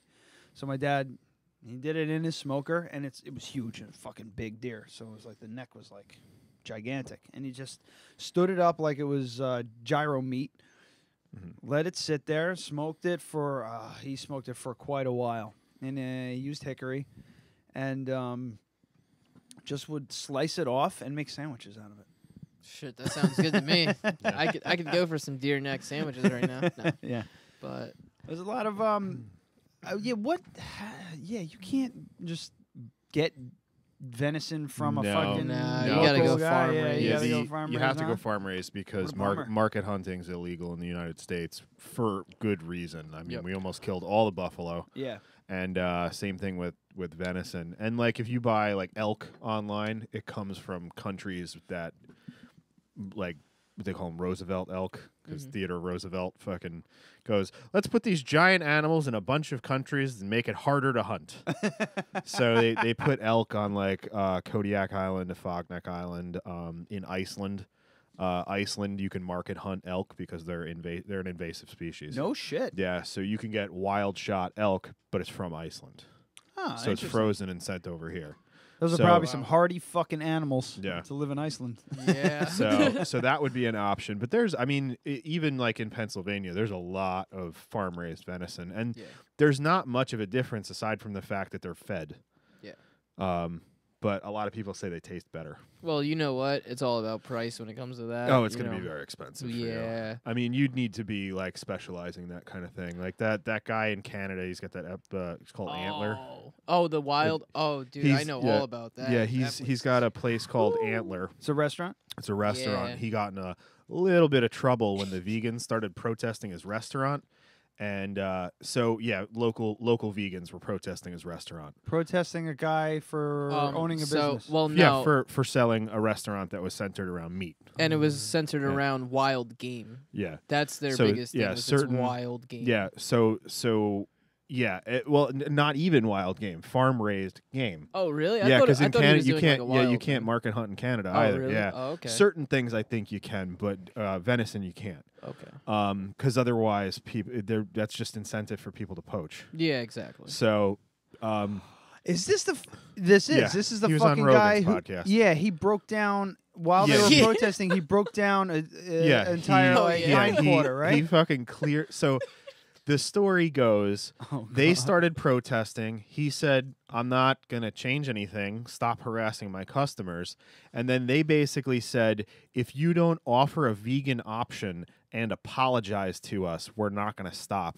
So he cleared the table from the front window of his restaurant and hung a fucking deer in his restaurant and butchered it in the front window.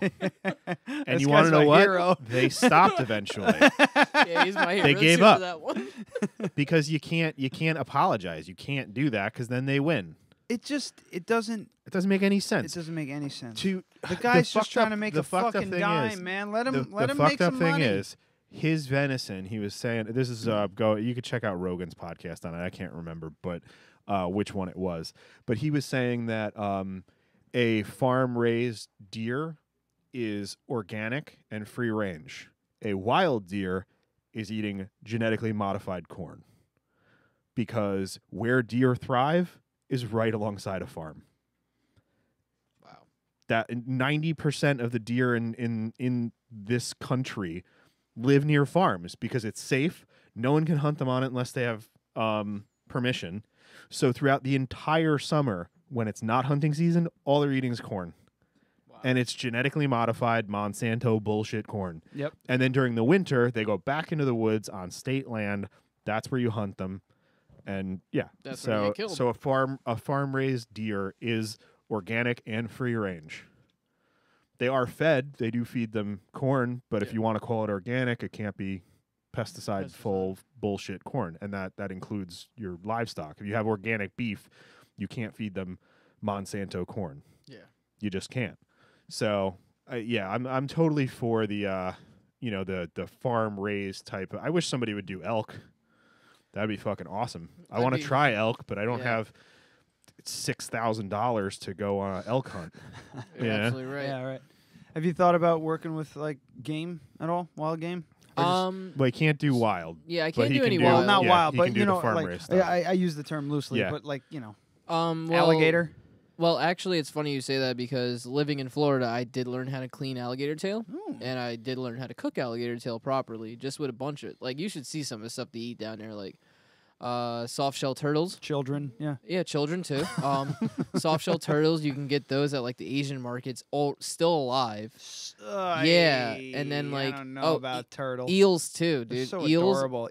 Fucking eel, kill an eel. Don't get me They're wrong. Scary. Well, when you when you learn how to kill one of those things with a damn like needle to the head, you're like, whoa. Well, don't they like as you're cooking them in the pan, they're still moving?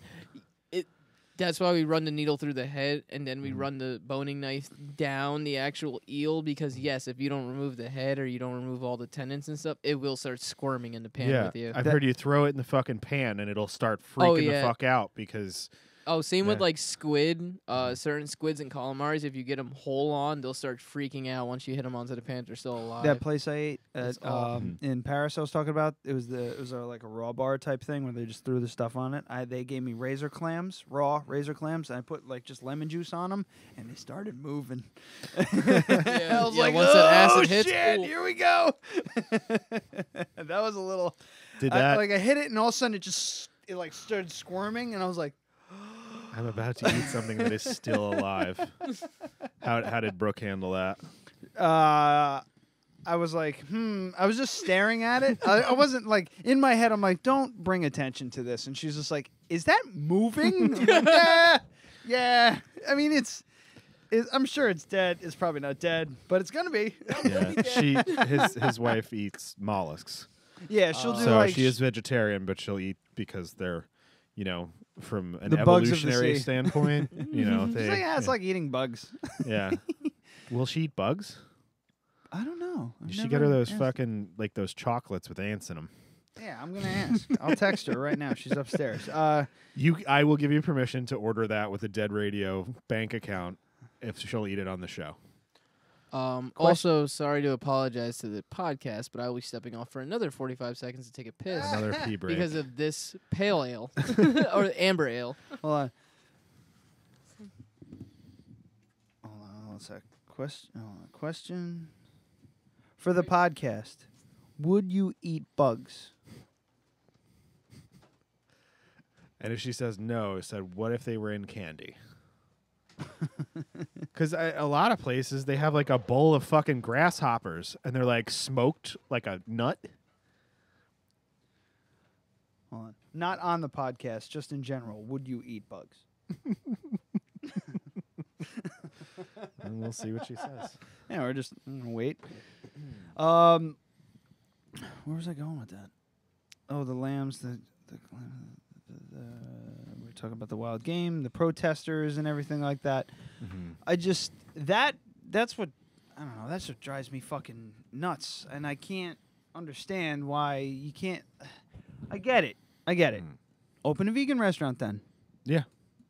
And serve delicious food. There's Yeah. a place in fucking New Paltz, Karma Road, makes delicious vegan food, and nobody. There's no meat eater fucking people protesting outside their goddamn doors. No. So you should serve more meat. No one gives a shit. Just leave it alone. How fucking funny would that be? Oh, that would be really goddamn. Do you want to That'd do be it? one of the most.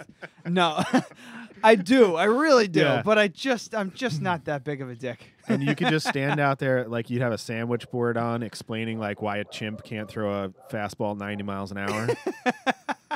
That's what it is. That's the proof that humans are supposed to eat meat. We started throwing rocks at shit. That's what it is. Is he back? Yeah, I guess now it's time for a proper plug, I guess. Manny Cruz, executive chef. And I am back. The face of the business, that he said it before, but I actually read it in print. The face of the business of the Shack. The Shack BBQ restaurant on Facebook, and the Shack BBQ at the Shack BBQ on Instagram. Thank you. So while you were gone, I suggested that maybe we protest a vegan restaurant. I think that would work. I think it'd be really good. It would be a risky but possibly very rewarding PR move for a barbecue place to start protesting a vegan restaurant. Yeah, just like with Chick-fil-A. That you might make national news with that. Hey, Adam, don't give me any ideas because I'm at that point where I might try something like that. Or what you could do is you could secretly, like back door, if you will, deal with a vegan restaurant, say, hey, we'll protest in front of you. You be cool about it. And then we'll both get in the news, and everybody will eat. All the vegans will eat at your place in protest of our place, and all the meat eaters eat at our place in protest of your place, and it'll be it's a win-win for everybody. Let's edit that out so I can make sure I go ask a couple vegan spots because I have about 2 in mind right now. Well, but as a social experiment, I guarantee you would be lumped in with like alt-right people. Oh, for sure. Oh yeah. Oh yeah. Don't wear a Make America Great Again hat. Just wear a red hat. Just a red hat. Just a red hat. It's funny because I was just telling Pat about that earlier. I'm like, you know what? I think we should hire somebody to just come in here with a Make America Great hat again, just to start some crap. I think we'd make national news for something like that. But the thing is, it would almost be worth doing it. You know? It's funny because my business partner will probably be like, I think that's a great idea. Let's do that. It's just ballsy enough to really just go across that line. Stretch it out. You got a rivalry. Yeah. Fuck you, vegans. Or fuck you up. No, fuck you. You're going to die of cancer. All this shit. Yeah. And then, in the end, like 6 months later, do like a joint thing together. Yeah. It was a social experiment. It was a social experiment to prove how fucking stupid virtue-seeking vegans are. Yeah. Regular vegans are fine because they don't throw it in your face. Yeah, they're just like, okay, I'm vegan. Oh, okay, great. I eat meat. All right, we're cool. But those other ones. You've heard about like the 12% more likely to get colon cancer thing? Yeah. You know how bullshit that is, right? Of course. Yeah, because in a double-blind controlled study, if you're not seeing at least a 200% more likely, it's just chance. Yeah. Because if you think about it, it's 12% more likely. So that means 12 out of 100 people. You could flip a coin 100 times, and it might land on heads 75 times. Mm-hmm. Each individual one is a 50-50 shot. You can project the average, and the farther you get from 50-50, the less likely it is. Yeah. But it's still, if somebody said to me, I just flipped a coin 100 times, and 62 times it came up heads. That's 24% higher. It's stupid. So in these double-blind things, you want to see 2, 3, 4. Like, if you were a smoker, it's like 10,000% more. Yeah. 10,000% more that you're going to die of a smoking-related illness. Yeah. Not 12% more.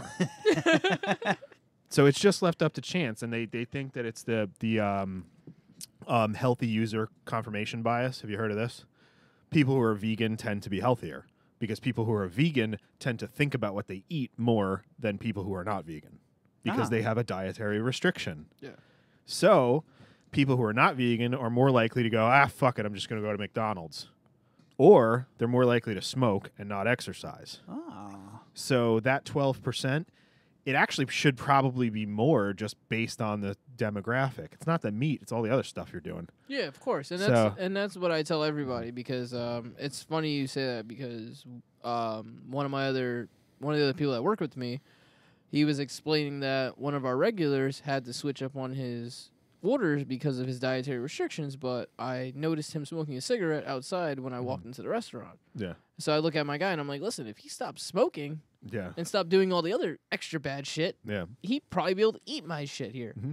Yeah, but then you look at somebody who is in really good shape but also eats meat. Yeah. That's not going to happen with that 12%. You're comparing apples and oranges. Exactly. The only way to do it would be to have two groups of people and they have the exact same lifestyle for their whole lives and then one change to veganism, and then you need to see if there was a difference. Yeah, because you never know what these people are doing in their past. Yeah, exactly. They could be alcoholics at the age of 16, let's be real, and then want to be vegan at 20, and then it's like, oh, okay, you think you're healthier, but in retrospect, you're still going to die. Let's be real. Yeah. Might as well eat meat, everybody. Right? Yeah, exactly. Eat meat, everybody. We have an update here. Okay. For the question, Woodbrook eat bugs? She says, I'm not sure. I'm not opposed to it, but I don't know how I would be able to stomach the idea. So it's like you got to get over the hump of eating. Well, has she ever Well, taken? most of them taste like peanut butter, apparently. Has she ever? Does she drink tequila? Has she ever had a shot of tequila with the worm? My wife's the fucking tequila master. Oh, okay. So am I. That's why I saw the dark over here, and I'm like, no, thanks. I'll stay over here with the light, tequila stuff and this stuff right here, because because that's we the drink thing. a lot of tequila. The one with the worm in is mezcal, and that mezcal, I think it's called Monte Alban. It's fucking lighter fluid. That stuff is brutal. They put the worm in there. That's kind of kitsch. Yeah, my dad bought that I think 3 weeks ago, and I had that, and I was like, holy crap! I can literally start a fire with just spitting this out. It was brutal. rough. Fun. And I'll drink Milagro all day long. Oh yeah, or Milagro. I'll even drink Patron all day long, but it's like I don't know what it was with that stuff, but that stuff was weird, and it just hit me hard. Patron sucks. It's talk gross. to him. He hates Patron over here. Nasty. He had one shot. He was over after It's that. garbage. It's garbage tequila marketed as high-end tequila. It's not. It's shit. You see Herradura on there. Go for that. Try Paradiso, 1921. There's all kinds of much better shit out there. Yeah. And mezcal, everybody's like, "Oh, what's the difference?" It's blue agave is what they make tequila out of. Regular agave is mezcal, but they smoke it. They smoke the agave. So you get this kind of what tequila is to bourbon, mezcal is to scotch. Yeah, exactly. And it's fucking awesome. I've had that, and it's like I said, it's very, very hard going down. But then again, once it's down, it's like, okay, that was a bomb ass tequila right there. Where like I said, Milagro or Patron, I'll drink it like it's water. But that's pretty much what it is. It's damn near water to me, and I'm like, okay, but mezcal, that puts some hair on your chest right there. I'll tell you that one. So I guess bugs, no good. I don't know. I'd eat kind of bugs. maybe. If they're like, here's this is you can't just grab a fucking whatever out of the backyard and give me a bug to eat it. It's got to be a bug that's eaten elsewhere. Yeah. First, of course, but I'd eat one just to try. I'm not against trying anything.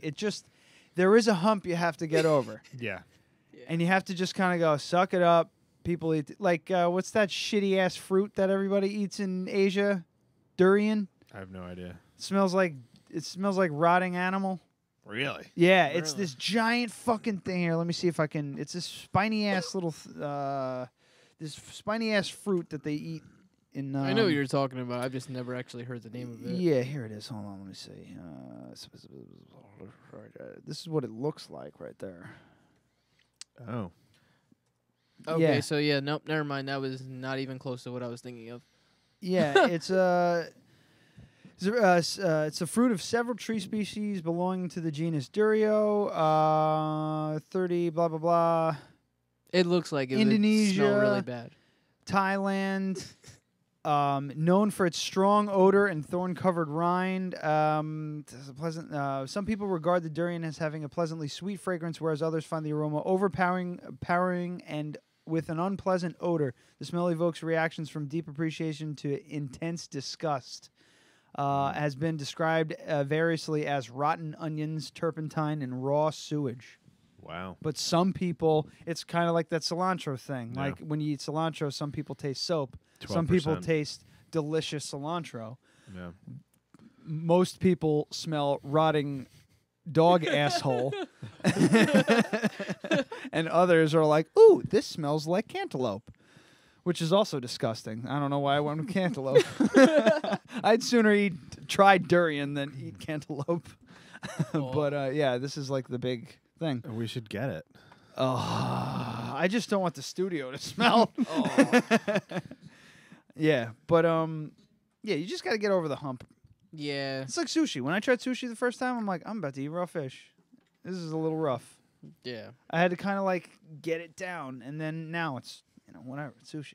That's why I'm so glad to do what I do, because it's like I'll look at some ingredients and be like, no, I'm not eating that today. Then they're like, you kind of have to eat it right now, and I'm like, okay, I'll try it. And it's pretty much how I've eaten some of the craziest things. Like growing up, my dad would love to shuck his own oysters and eat them right out of the shell, a little bit of Tabasco and some salt. I used to look at that like, you gotta be fucking kidding me. Yeah, my dad and my uncle just hovered around the raw clams, a bushel of raw little necks, just eating those, scooping them up. And when I was a kid, fucking gross. Now? Yeah, I'll shuck the shit out of some oysters as long as I can eat them. It's me, it's my brothers, it's my uncle. They're all standing around shucking and shooting the shit, and we're halfway done with them before they start getting on the grill. Yeah, half the time I'm shucking them and I'm eating them raw, and I'm like, oh wait, these are supposed to be cooked? My bad. Here you go. And it's like, I just stumbled upon your menu for the big game. Oh yeah, the big game. Because you can't say the other word. We can say the Super Bowl, right? Can we? What are they gonna do? I don't know. Hey, at least we're promoting them. If anything, we'll get in the news. It'll be great. That's cool. But yeah, you got feed 4 for $60. Whole smoked apple cider brine chicken, half of your choice of pulled pork or beef brisket, pint of sauce. Full rack of baby ribs, full rack of baby back ribs, and 3 large sides. I might just get that for myself. Yeah, and obviously, and just watch Downton Abbey instead of the football game. Yeah. Hey, you know what? The menu is not only for Super Bowl, because I know half the people are like, all right, we already know who's winning it. So, yeah, but no, I'm also. Yeah, you could put a gun to my head and I couldn't tell you who's playing. Yeah, I only found out because luckily me and Pat bet on the last couple of games, and I've been winning like I've been beating the hell out of them these past couple of weeks. So I'm like, all right, that's the only reason why I know who's playing in the Super Bowl this year. But yeah, no, believe it or not, the big game menu is also my catering menu as well. So I've sold that before. I've sold a couple actually this past week, and it's not even the Super Bowl yet, and people have already picked up. So yeah, I'm 4 for $60. You can get your choice of brisket or pulled pork, but you can also get pulled chicken if you really like chicken like that. Or, the burn ends is always an option. I'm not one of those people that will tell you no unless I physically can't do it. So at the end of the day, it's like, oh, okay, you don't want brisket or pork, but you want burnt ends, which is the same thing as brisket, but, you want a little more process. Okay, I'll sell you that. But if you don't want that and you want chicken, I'm cool with that too.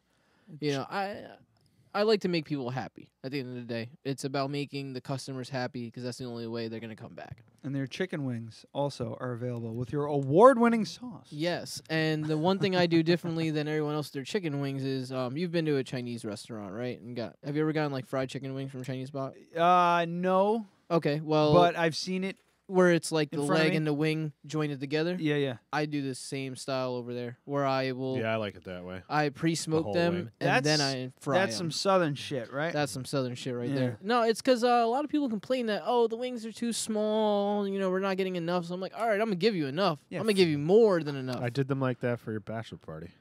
Oh, that's right, you did. I like the little fella. End. See, yeah, the end. It's just skin. It's just skin. Like you just kind of like nibble on it. You bite the tip off. It's See, good. if I ever do a 50-cent wing night, then yeah, I might bring those into play. But you know what? I go for more meat. I go for more flavor every single day. Yeah. So I'm not gonna cheat everybody out of their meals. Oh, that's cool. So it's it says 50 count. So it's a 50 count of those. Yep. So technically, it's 100. You're getting 100 wings. It's 100 wings. You're pretty much getting 100 wings. And no, I do not pre-break them down. They will come full. $60 for a half tray, which is a 50 count. Oh, yep. Or I'm sorry, no, 50 count is $60. So you're getting 100 wings for $60. Yeah.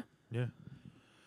So that's 60-cent wings, basically. Fuck yeah. Yeah. Pretty much. You're pretty much getting 60-cent. Oh, that's crazy! Yeah. What a great deal. And award-winning sauce. Very reasonable. Oh, and don't worry, I also have award-winning chili on that too.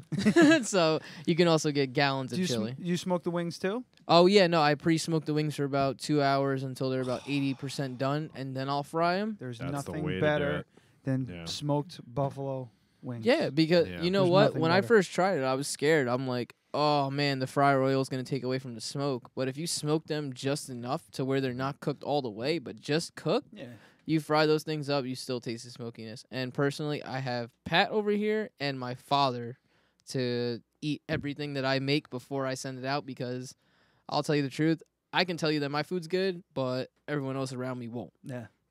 They're like the poison boys. Oh, yeah, they'll tell me to my face, like, yo, this sucks, throw it away. And I'm like, I got you, this is garbage. So it's like, I trust their taste buds more than mine. How is that? I'm sure everybody's cocked up a meal and served it and been like, and somebody's been like, this sucks.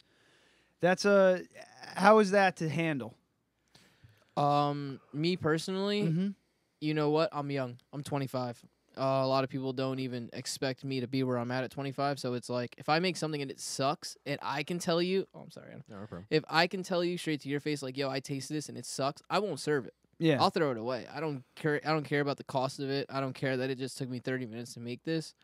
I'm not serving anything that I won't eat. Have you served stuff to, like, let's say, you know, Pat or your dad or talk. whatever that you like, and they're like, nah, I Oh, don't of think course. so. Oh, dude, I'll never forget this, and I'll even say it on the podcast, and y'all don't have to edit this out, but I'll never forget I made Japanese pancakes for my girlfriend, and they were really, really thin, rubbery, like flapjack type Yeah, things. okay. Those were straight up the worst thing I've ever made in my life, and she looked at me and said, these are actually inedible. I cannot eat them. And I was like, I really appreciate you being honest to me.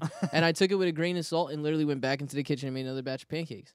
And that's what it is. It's because I love what I do so much, and I take so much pride in what I do. Is like, if it sucks, and you're telling me to my face that it sucks, it obviously sucks. And I need to figure out why it sucks, and I need to figure out what I'm going to do now so it doesn't suck the next time. So, yeah, in the beginning, like I told you guys, I had an ego. I thought I was the shit. You know, I thought I was the best to flip a fucking pan, but I ain't no Anthony Bourdain, let's be real. You know, I'm not even a damn... Yet. Yeah, not yet. You know, I don't even have my first Michelin star yet. But it's like, at the end of the day, I'll keep practicing and practicing. And if I got to redo the same thing 85 times to make sure it's perfect all 85 times, then I got to do it, man. At the end of the day, this is... I take pride in you two telling me that my ribs were boss. You know, you two telling me that just made my day. So at the end of the day, it's like, I do this for you guys. I don't do this for myself. You know, if I wanted to do this for myself, I'd work in Manhattan at some bullshit Michelin star kitchen, making money, doing something I hate. But it's like, barbecue's what I love. It's what I put everything into. You know, I'm at the restaurant 12 to 15 hours a day on a regular. You know, I got there this morning at 7 o'clock, finished right before the podcast started. And now you're about to go back. And I'll be going right back. And I'll be going right back at 7 o'clock in the morning again to make desserts. I also bake everything from scratch there, too. So it's like, whenever you see a cheesecake, a peanut butter pie, I didn't order that. I made that from scratch. And it's like, if I got to put in 18 hours, 20 hours a day to show people that I really give a shit about what I do, fuck it. You know, I'll do it. It is what it is at the end of the day. You're young, too, man. You got a whole lot of years ahead of you. I'm like the Energizer Bunny right now. Give me like 10 more years, I'll be like, fuck this. But, you know, right now, I'm just, you know, ready to go at any given time. Yeah, one day you wake up, you find yourself 36, you want to snowboard, and you're like, oh, I can't do this.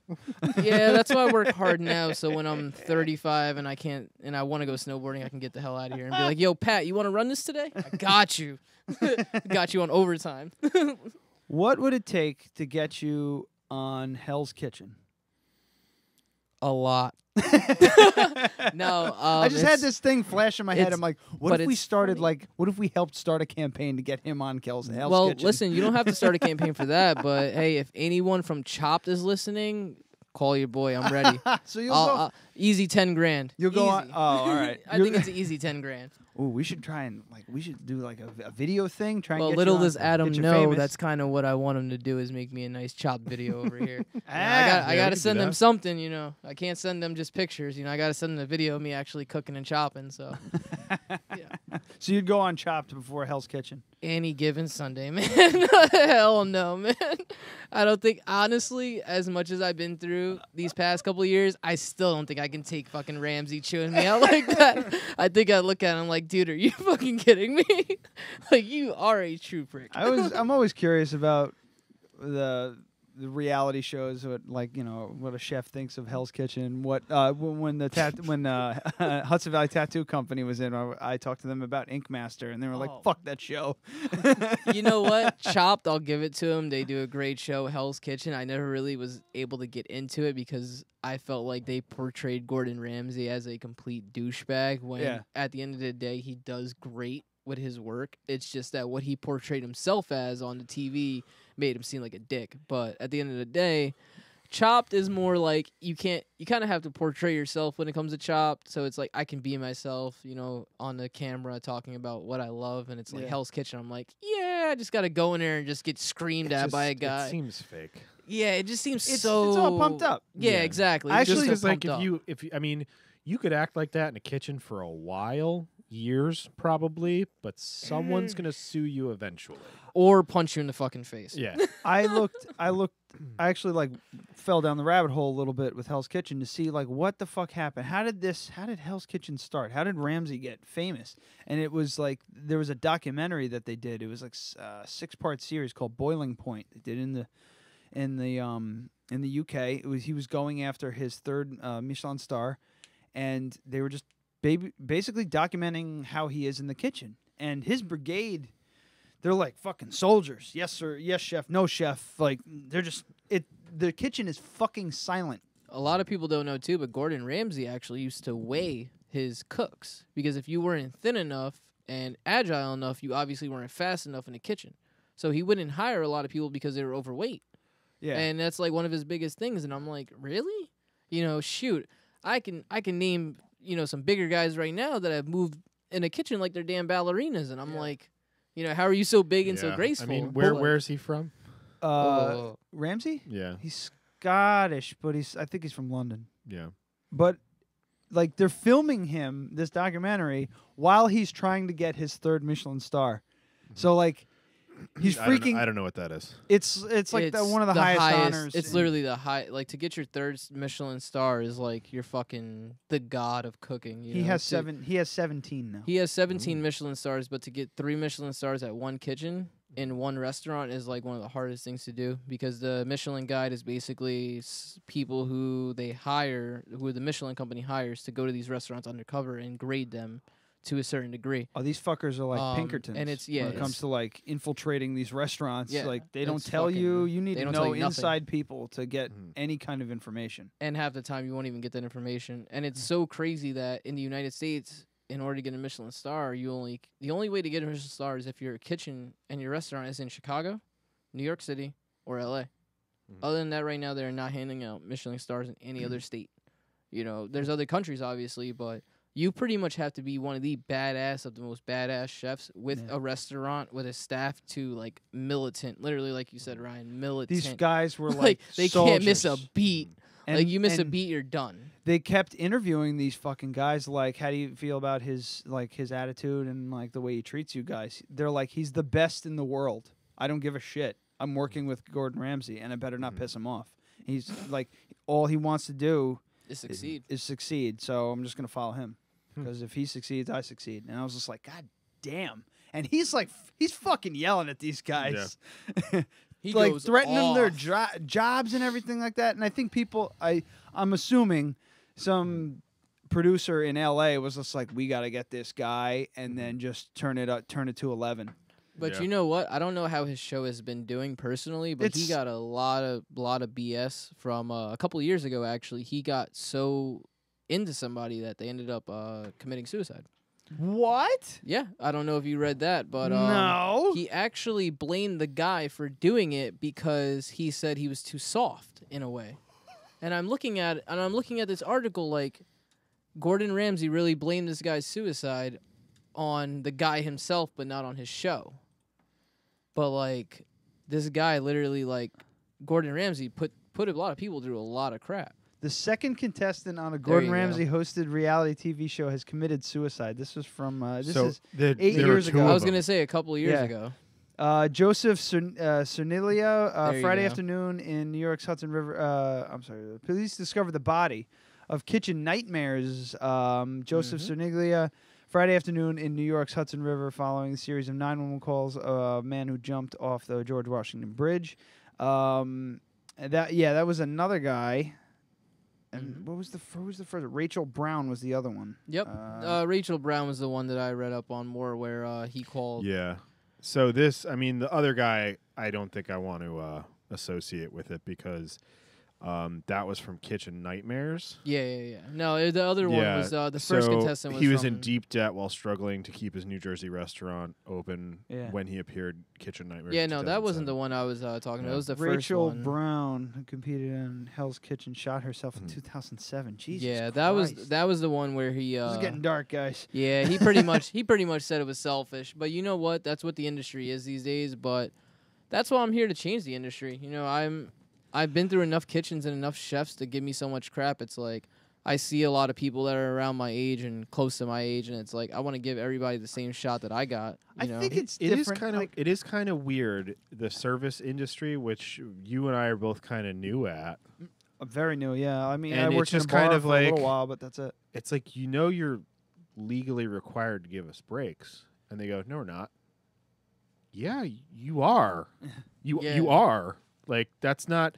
Well, it's service industry, so blah blah blah. No, you have to give people breaks. Like, that's how it works. And it's just stuff like that. It's like, people at the restaurant. It's, you're scheduled for a double today. Okay. So you need to give me a lunch break and a dinner break because that's the law. And then if you're scheduled for a double and then you're coming in for an open the next day, if you get out at 10:30 at night, you can't come in until 10:30 a.m. Yeah. It's a pirate ship. Yeah. It's It's crazy. It's a pirate ship. But it's just accepted. That's just how it is. Yep. And it's very interesting to me because people who work in the industry are like, yep, that's just how it is. Mm-hmm. You You're absolutely right. Yeah. And that's why I told you guys when we first started the show tonight that I put in more hours off the clock at the Peak Seal Brewery than I did on the clock. It's because that's what, coming from, I was 19 when I started cooking, so it was, damn near one of my first real jobs. Yeah. So going into that spectrum, I never had a real job prior to maybe some BS, part-time retail jobs. But it's like, okay, I used to get 15-minute breaks, 30-minute breaks. Oh, no, you're on a 10-hour shift, and the only break you get is when you go to the back of the line and eat for the 5 minutes that you get. And it's like, wait, that's not legal, but, nothing. It seems like all the rules are bent when it comes to the service industry. Mm-hmm. But that's one thing, that I want to steer away from in the service industry is that, right now I don't have a big staff. It's Pat and I, damn near. We have his family members. We have some of my friends. My girlfriend will come in and help. But at the end of the day, it's like, okay, we don't get breaks. We realize why we don't get breaks, but no one else will realize why they don't get breaks. So we should at least be those healthy bosses. Yeah. And give them at least a 15, 30-minute break on the clock. Don't get me wrong. If I tell you, hey, I can't give you an hour on the clock, let's work it out. Yeah. But it's like, that's one thing that the industry has taught me is that it's a very unhealthy industry. But the reason why I became a part owner of the Shack is to change the whole culture of the restaurant industry. Yeah. Even if I get, let's say, 10 employees in the next 5 years that work for me in general, and every single one of them say that I'm a great boss because of the things I do in the industry, that makes me happy seeing that there's other restaurants where they give you shift pay, where it's not that much money, where you'll make $80 per day on a 15-hour shift with one break. Yeah. And it's like, kitchens are very harsh. The industry is very cutthroat. But it's like, I'm not going to be that person that's going to be like, oh, okay, you screwed up this one dish, get the hell out of my restaurant. No, I'm going to be that one guy that's like, okay, this is why you messed up. I'm going to tell you why you messed up, and hopefully I'm going to teach you a way that we won't mess up again.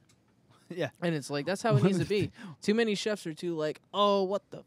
What is this? What is that? What the hell? One of the like, people one of the people that's been working with us for a little while, she's relatively new. She was just like, I really like it here. No one gets yelled at. I'm like, what do you mean? And she's like, well, like she screwed up some minor things on a close, and Tanner was just like, oh, the close was great. You just missed a couple things here, and here. Just got to make sure this, and this. She's like, if that happened at the other place, I would have gotten fucking chewed. I'm like, it's your first night closing. What's the big deal? She goes, I would have gotten fucking chewed. I was like, oh shit. Well, fuck that. No one wants that. Oh, dude, it's crazy. One of the restaurants I worked at in Florida, they actually, for the front of the house, they make you take a fucking written test about it, about the restaurant and like what goes into stuff and like what wines are this, and I'm like, we do that too. Yeah, but it's not. But no, theirs like, is intense. Well, I'm looking at it like some places, if you like on your first day, you don't know the menu inside and out. Sorry, didn't work out. Yep, you're done. Get the fuck out. Yeah, they're not paying you for any of that. No, not at all. Not at all. Like when I tell people, Just, hey, you want to here's come in the for menu, a stage? you need to learn it, and then they'll go, okay, so I'll have the salmon, and then they'll look at you, and if you don't go, would you like spinach, green beans, or mixed vegetables? They'll go, you're fired. Yep. That's the fucking. Whereas the restaurant that I work at, they're like, so have you? You've bartended before, right? On my first day, they're like, you don't need to know everything, but like if I say I want a gin and tonic, you know what I'm talking about, right? I'm like, yeah, we're fine in that regard. He's just like, yeah, just learn the menu, whenever, it's fine. So I mean, you got to learn the menu. well, But yeah, but I still fuck shit up. See, you like know? learning if you're the gonna menu. if you're gonna be like screaming and spitting in my face for something stupid, I'm not gonna learn a goddamn thing. Yeah, exactly. I'm gonna learn ways to fucking piss you off because seeing people that angry makes me happy. Yeah, no, I'm not gonna lie. I've pissed off so many chefs, and when they get mad, I'm just like, yeah, I got you, motherfucker. Like, you're my bitch now. All right, so we should probably I have a quick question. do it. It might not Please. be quick. I don't know. Okay. Let's go. Okay, so I have a bone-in rib roast, pork rib roast, Okay. in my freezer that I bought because family was going to come over. I was going to do it as a pot roast originally. Now I'm thinking I kind of want to smoke it. Okay. What do you think I should do with that? Because it's not a very fatty cut because it's a roast. So I was thinking of latticing bacon and smoking it. Mm-hmm. What would be your advice for something like that? When it comes to just home cooking it, I would say go with exactly what you're talking about. But if I were me and that was something I was running as like a special or something, I would take the extra process of time going to the store and finding pork fat. I do have that. Okay. Yeah. Melt down the pork fat till it's like a butter. Like just slowly melt it so everything separates. And take the separated that's on top and slather the shit out of your pork roast. Yeah. Slather it, inject it, however you can get that pork to stay on, or the fat to stay onto that pork is your best bet to go. But so you're safe, I say wrap it in bacon because of the extra fat cap on the bacon and the pork belly. And then slather before you rub it or whatever you're going to do. Slather it with the actual melted pork fat if you have that. Yeah, that's the way to go. Yeah. Or do it like I would do it like a baste almost. Like I would make the butter or make the fat into a butter salute, put into like a jar or something and just baste it as you're smoking. And just make sure the fat is solidified and make sure it doesn't Just actually keep it like moist. Yeah, just keep it moist. Don't let the fat just become a brick like a brick of butter. Just take it and just hit it every so often. Right. Unless you got a syringe, you want to borrow one. I got one. Yeah, somewhere. I was like, I got I haven't used it in a while. syringes, But it's that'd be a just good like way I too. saw it was on sale at Adam's or whatever, and I was gonna have a big family dinner, and it's like this nice rib roast with the bones in. So the ribs are only about that long, but it's like that nice big roast. Yeah. So I was thinking you could cut it in like these big medallions with. I was rib. actually gonna say the first week I came back from Florida, I actually did a smoked crown roast, where I cut it and I smoked it whole. I didn't wrap it or like a crown or anything. I just wrapped it as a roast. Butcher twined it a little bit, Frenched the bones just so I can take that extra fat off. But that was for the restaurant. For me, I wouldn't have Frenched it at all. I would have just kept it as is and smoked the whole thing. Oh 'cause, shit! Question coming in from Michael Bleakley: do you prefer sous vide or pan cooking steak? Oh, that's really funny. No, I would never recommend sous videing personally. What the fuck is sous videing? Sous videing? Yeah, no, Adam, take it away. Yeah, bro. I listen to a lot of podcasts. Sous vide steak. I make So have awesome you ever had edibles with roast sous beef at a videing. diner? Or pot roast at a diner? Ew! They put it in a bag and Yeah. Yeah. Okay. So Bosch, you have definitely had sous vide food. Easily. Absolutely. Oh yeah. They just don't call it that. So sous vide became popular in restaurants 70s into the 80s, and then it started to trickle down. And then at one point in the 90s, it was like, this is sous vide sirloin, and it was like a thing. Right, but in actuality, it's just you can Mike take. knows exactly what he's you can take saying too. Yeah. Piece Oh, of he shit. he fucking knows. so the thing with sous vide is you ever go to a wedding and you go, I wonder how they make 100 fucking steaks. That's how. It's because you have this wand that goes into a big water bath. Yep, your emergent circulator. And it's like a heat wand and it circulates the water. You throw all the fucking steaks in there, and you heat them all up to 125, 130 degrees. Yeah, whatever you set the emergent circulator at is what the internal temperature is damn near going to be at. I'm looking at directions. Set the Anova sous vide precision cooker to 130 degrees Fahrenheit. Ironically, I have one, so to be honest, no, I will pan roast a steak 110% time because when I cook my steaks, I also baste them with the fat and butter that I use to sear them in the first you do place. that fucking flippy Oh yeah, thing. the flip of the wrist. Yeah. The flick of the wrist, as I call it. My new thing is reverse searing. So I'll take my steak, I put it in a cold cast iron. Okay. And I put it into, if your oven goes to 600 degrees, you should turn it to 600 degrees, as high as it'll fucking go. Cold cast iron pan, and then you put your temperature probe in there, and then whatever your desired doneness is. Like I'm a medium, leaning towards medium rare, but more medium now. So I'll pull it at black and blue or rare. And then I have, as I'm getting close in temperature with the probe, I get a cast iron skillet screaming hot. Like as hot as it'll go, unplug the fucking smoke detector kind of hot. And then I leave the temperature probe in, I put it on the side, and then I take it out of the oven, put it in the screaming hot cast iron, because on a stovetop, if you have gas, cast iron, you can get up to 750, 800. Fuck yeah. And then you have your pretty much done piece of meat, and then you're just searing it on either side until you hit, depending on the size, it's kind of just... You need to get good at it. I mean, I did backstraps, venison backstraps like this was the last time I did it. And it was, a roast. It's about that big around and maybe that long. So it took maybe a minute and a half after it came out of the oven just to brown it on the outside to get it up to, I believe we did, it's like 140, 145, something like that. And then wrap it in tinfoil and rest it out. If it's very lean cut of meat, like a backstrap, just a whole fucking stick of butter in that pan when you put it in the oven. Yeah. And open all your fucking windows. I'm just amazed at boiling beef. It's not. No, it's not. It's not, yeah. but you're getting it to temperature. I get it. And I then understand the searing concept. It. It's just I learned it from Joe insane. Rogan, except for he does it with a $10,000 Weston pellet stove. Yeah. Yeah. He probably has a lot different tools than we're using over here. Let's be real. He seriously puts the probe in. A fucking alarm goes off in the app in his phone. And then he fucking throws it in a pan. He throws it in a pan, and he slices it and takes Instagram and he pictures. slices it with a $6,000 Damascus steel knife that somebody fucking gave him for free. They made with their bare hands. Yeah. It's like this beautiful fucking elk roast. Yeah. So I don't do that, but that's kind of where I got the idea, and that's how I've been doing steak.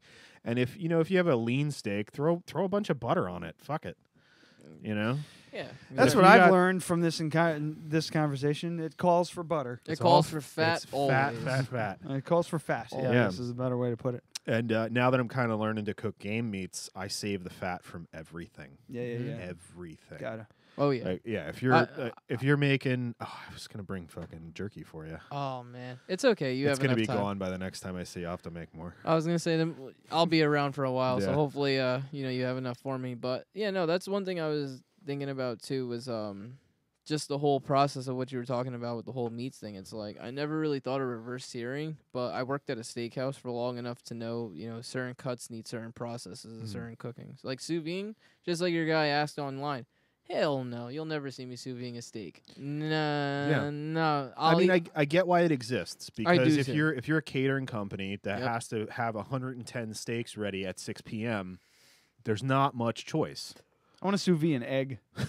Just crack an egg in a bag, throw it in there, see what happens. Let's not get that started, because I used to have to make a shell out of that. Have you seen the campfire? I forget where I saw it, but you can cook eggs and bacon in a paper bag. No. Sure you can. You can boil water in a leaf, too. It's the same idea. Put the bacon at the bottom, crack the egg into it, stick a stick through it, and hang it just over the fire, just over the coals. The grease from the bacon keeps the bag hydrated. So as long as there's no flames licking up on it, you can cook eggs and bacon in a paper fucking bag. Sweet. Yeah. Holy shit. So yeah, if you want to sous vide an egg, you can do that, but it's... You can also cook a hot bacon-wrapped hot dog over the fire, too. We've done that. You can. Yeah, that is delicious. That actually sounds really good right now. Yeah. Right. You ready for another trip? My ankle feels pretty good, finally. Shit, maybe. Yeah, I want to get back in the woods.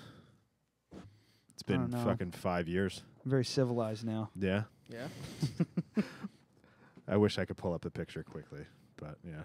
We kind of went a little nuts once we ran out of alcohol and bacon. Yeah, then we talked ourselves to death, and then we're like, all right, now what?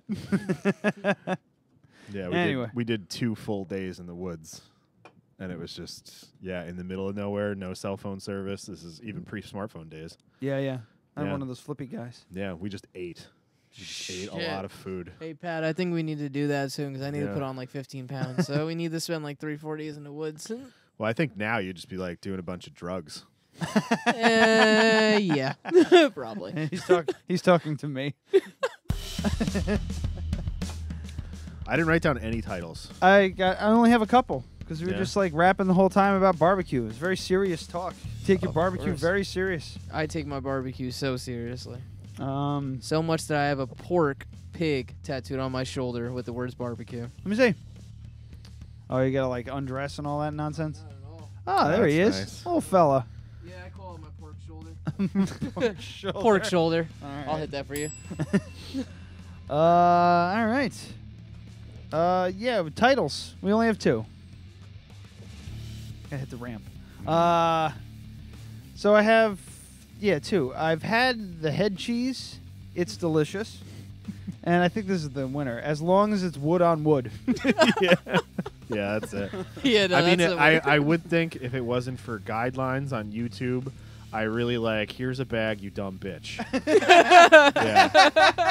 Yeah. Or no, it was a box. No, here's a box, you dumb bitch. That was funny, man. It's just too much. It's it's just so much food. It's too good of a value.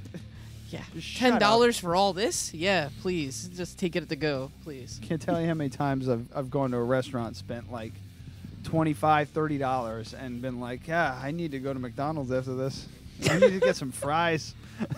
Most embarrassing thing before all is said and done, I'll never forget a tasting I did where I literally sent the guy 4 courses, and he literally told me I'm going to get dessert somewhere else because this wasn't filling enough.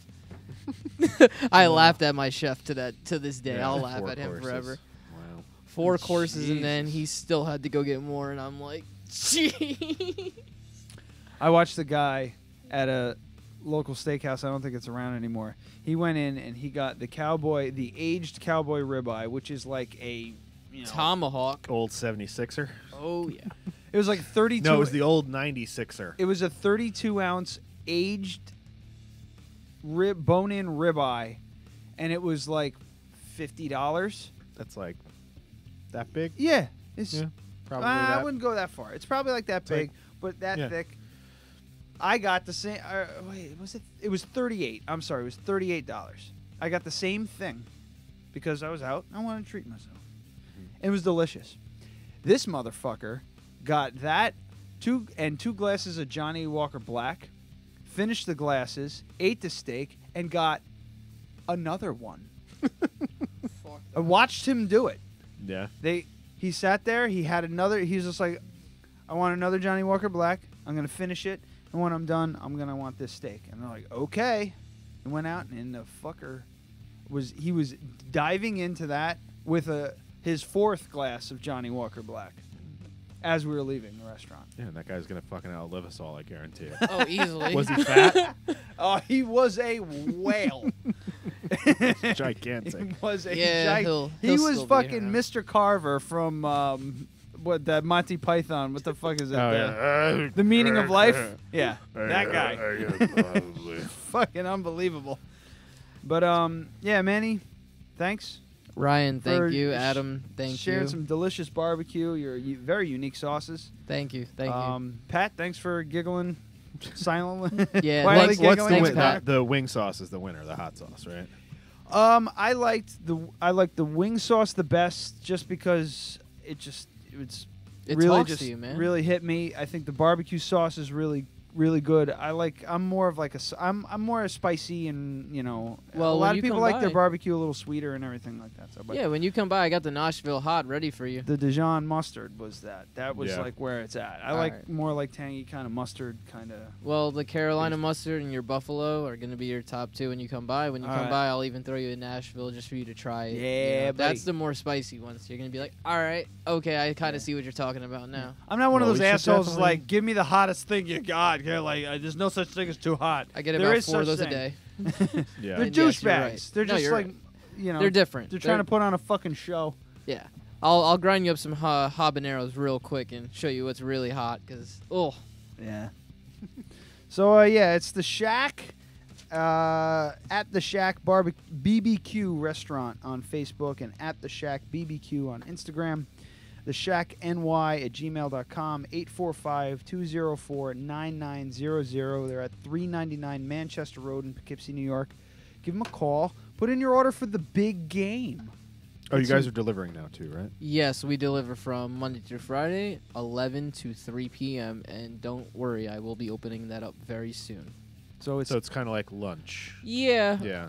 Yeah, I'm starting to look into the whole Uber Eats thing and Dash Door or whatever the hell it's called. You know, I've been looking into those things, you know, because I want to get it out there, delivery for nighttime. Yeah. You know, lunch is still a big push, but don't worry. You know, dinner time's coming very soon. Cool. So, that's like perfect for, you know, if you're in one of the many office complexes in that area. Shit, yeah. Yeah, get your lunch delivered. And get your fucking wings for the fucking game, man. Or just get them for lunch. Smoked wings with award-winning buffalo sauce. It says a 50 count, but 50 whole wings, whole chicken wings. So then you guys got TVs at your spot? You can be playing the big game. Funny thing is, we are closed Sundays and Mondays. So okay. Super Bowl, I will be at the restaurant Lord's waiting Day. for everyone to pick up. But once you guys are done picking up, 3 o'clock, your boy's going home to drink. Right on. All right. Well, I will not be watching the Super Bowl. I probably won't. I'll just be drinking. Let's be real.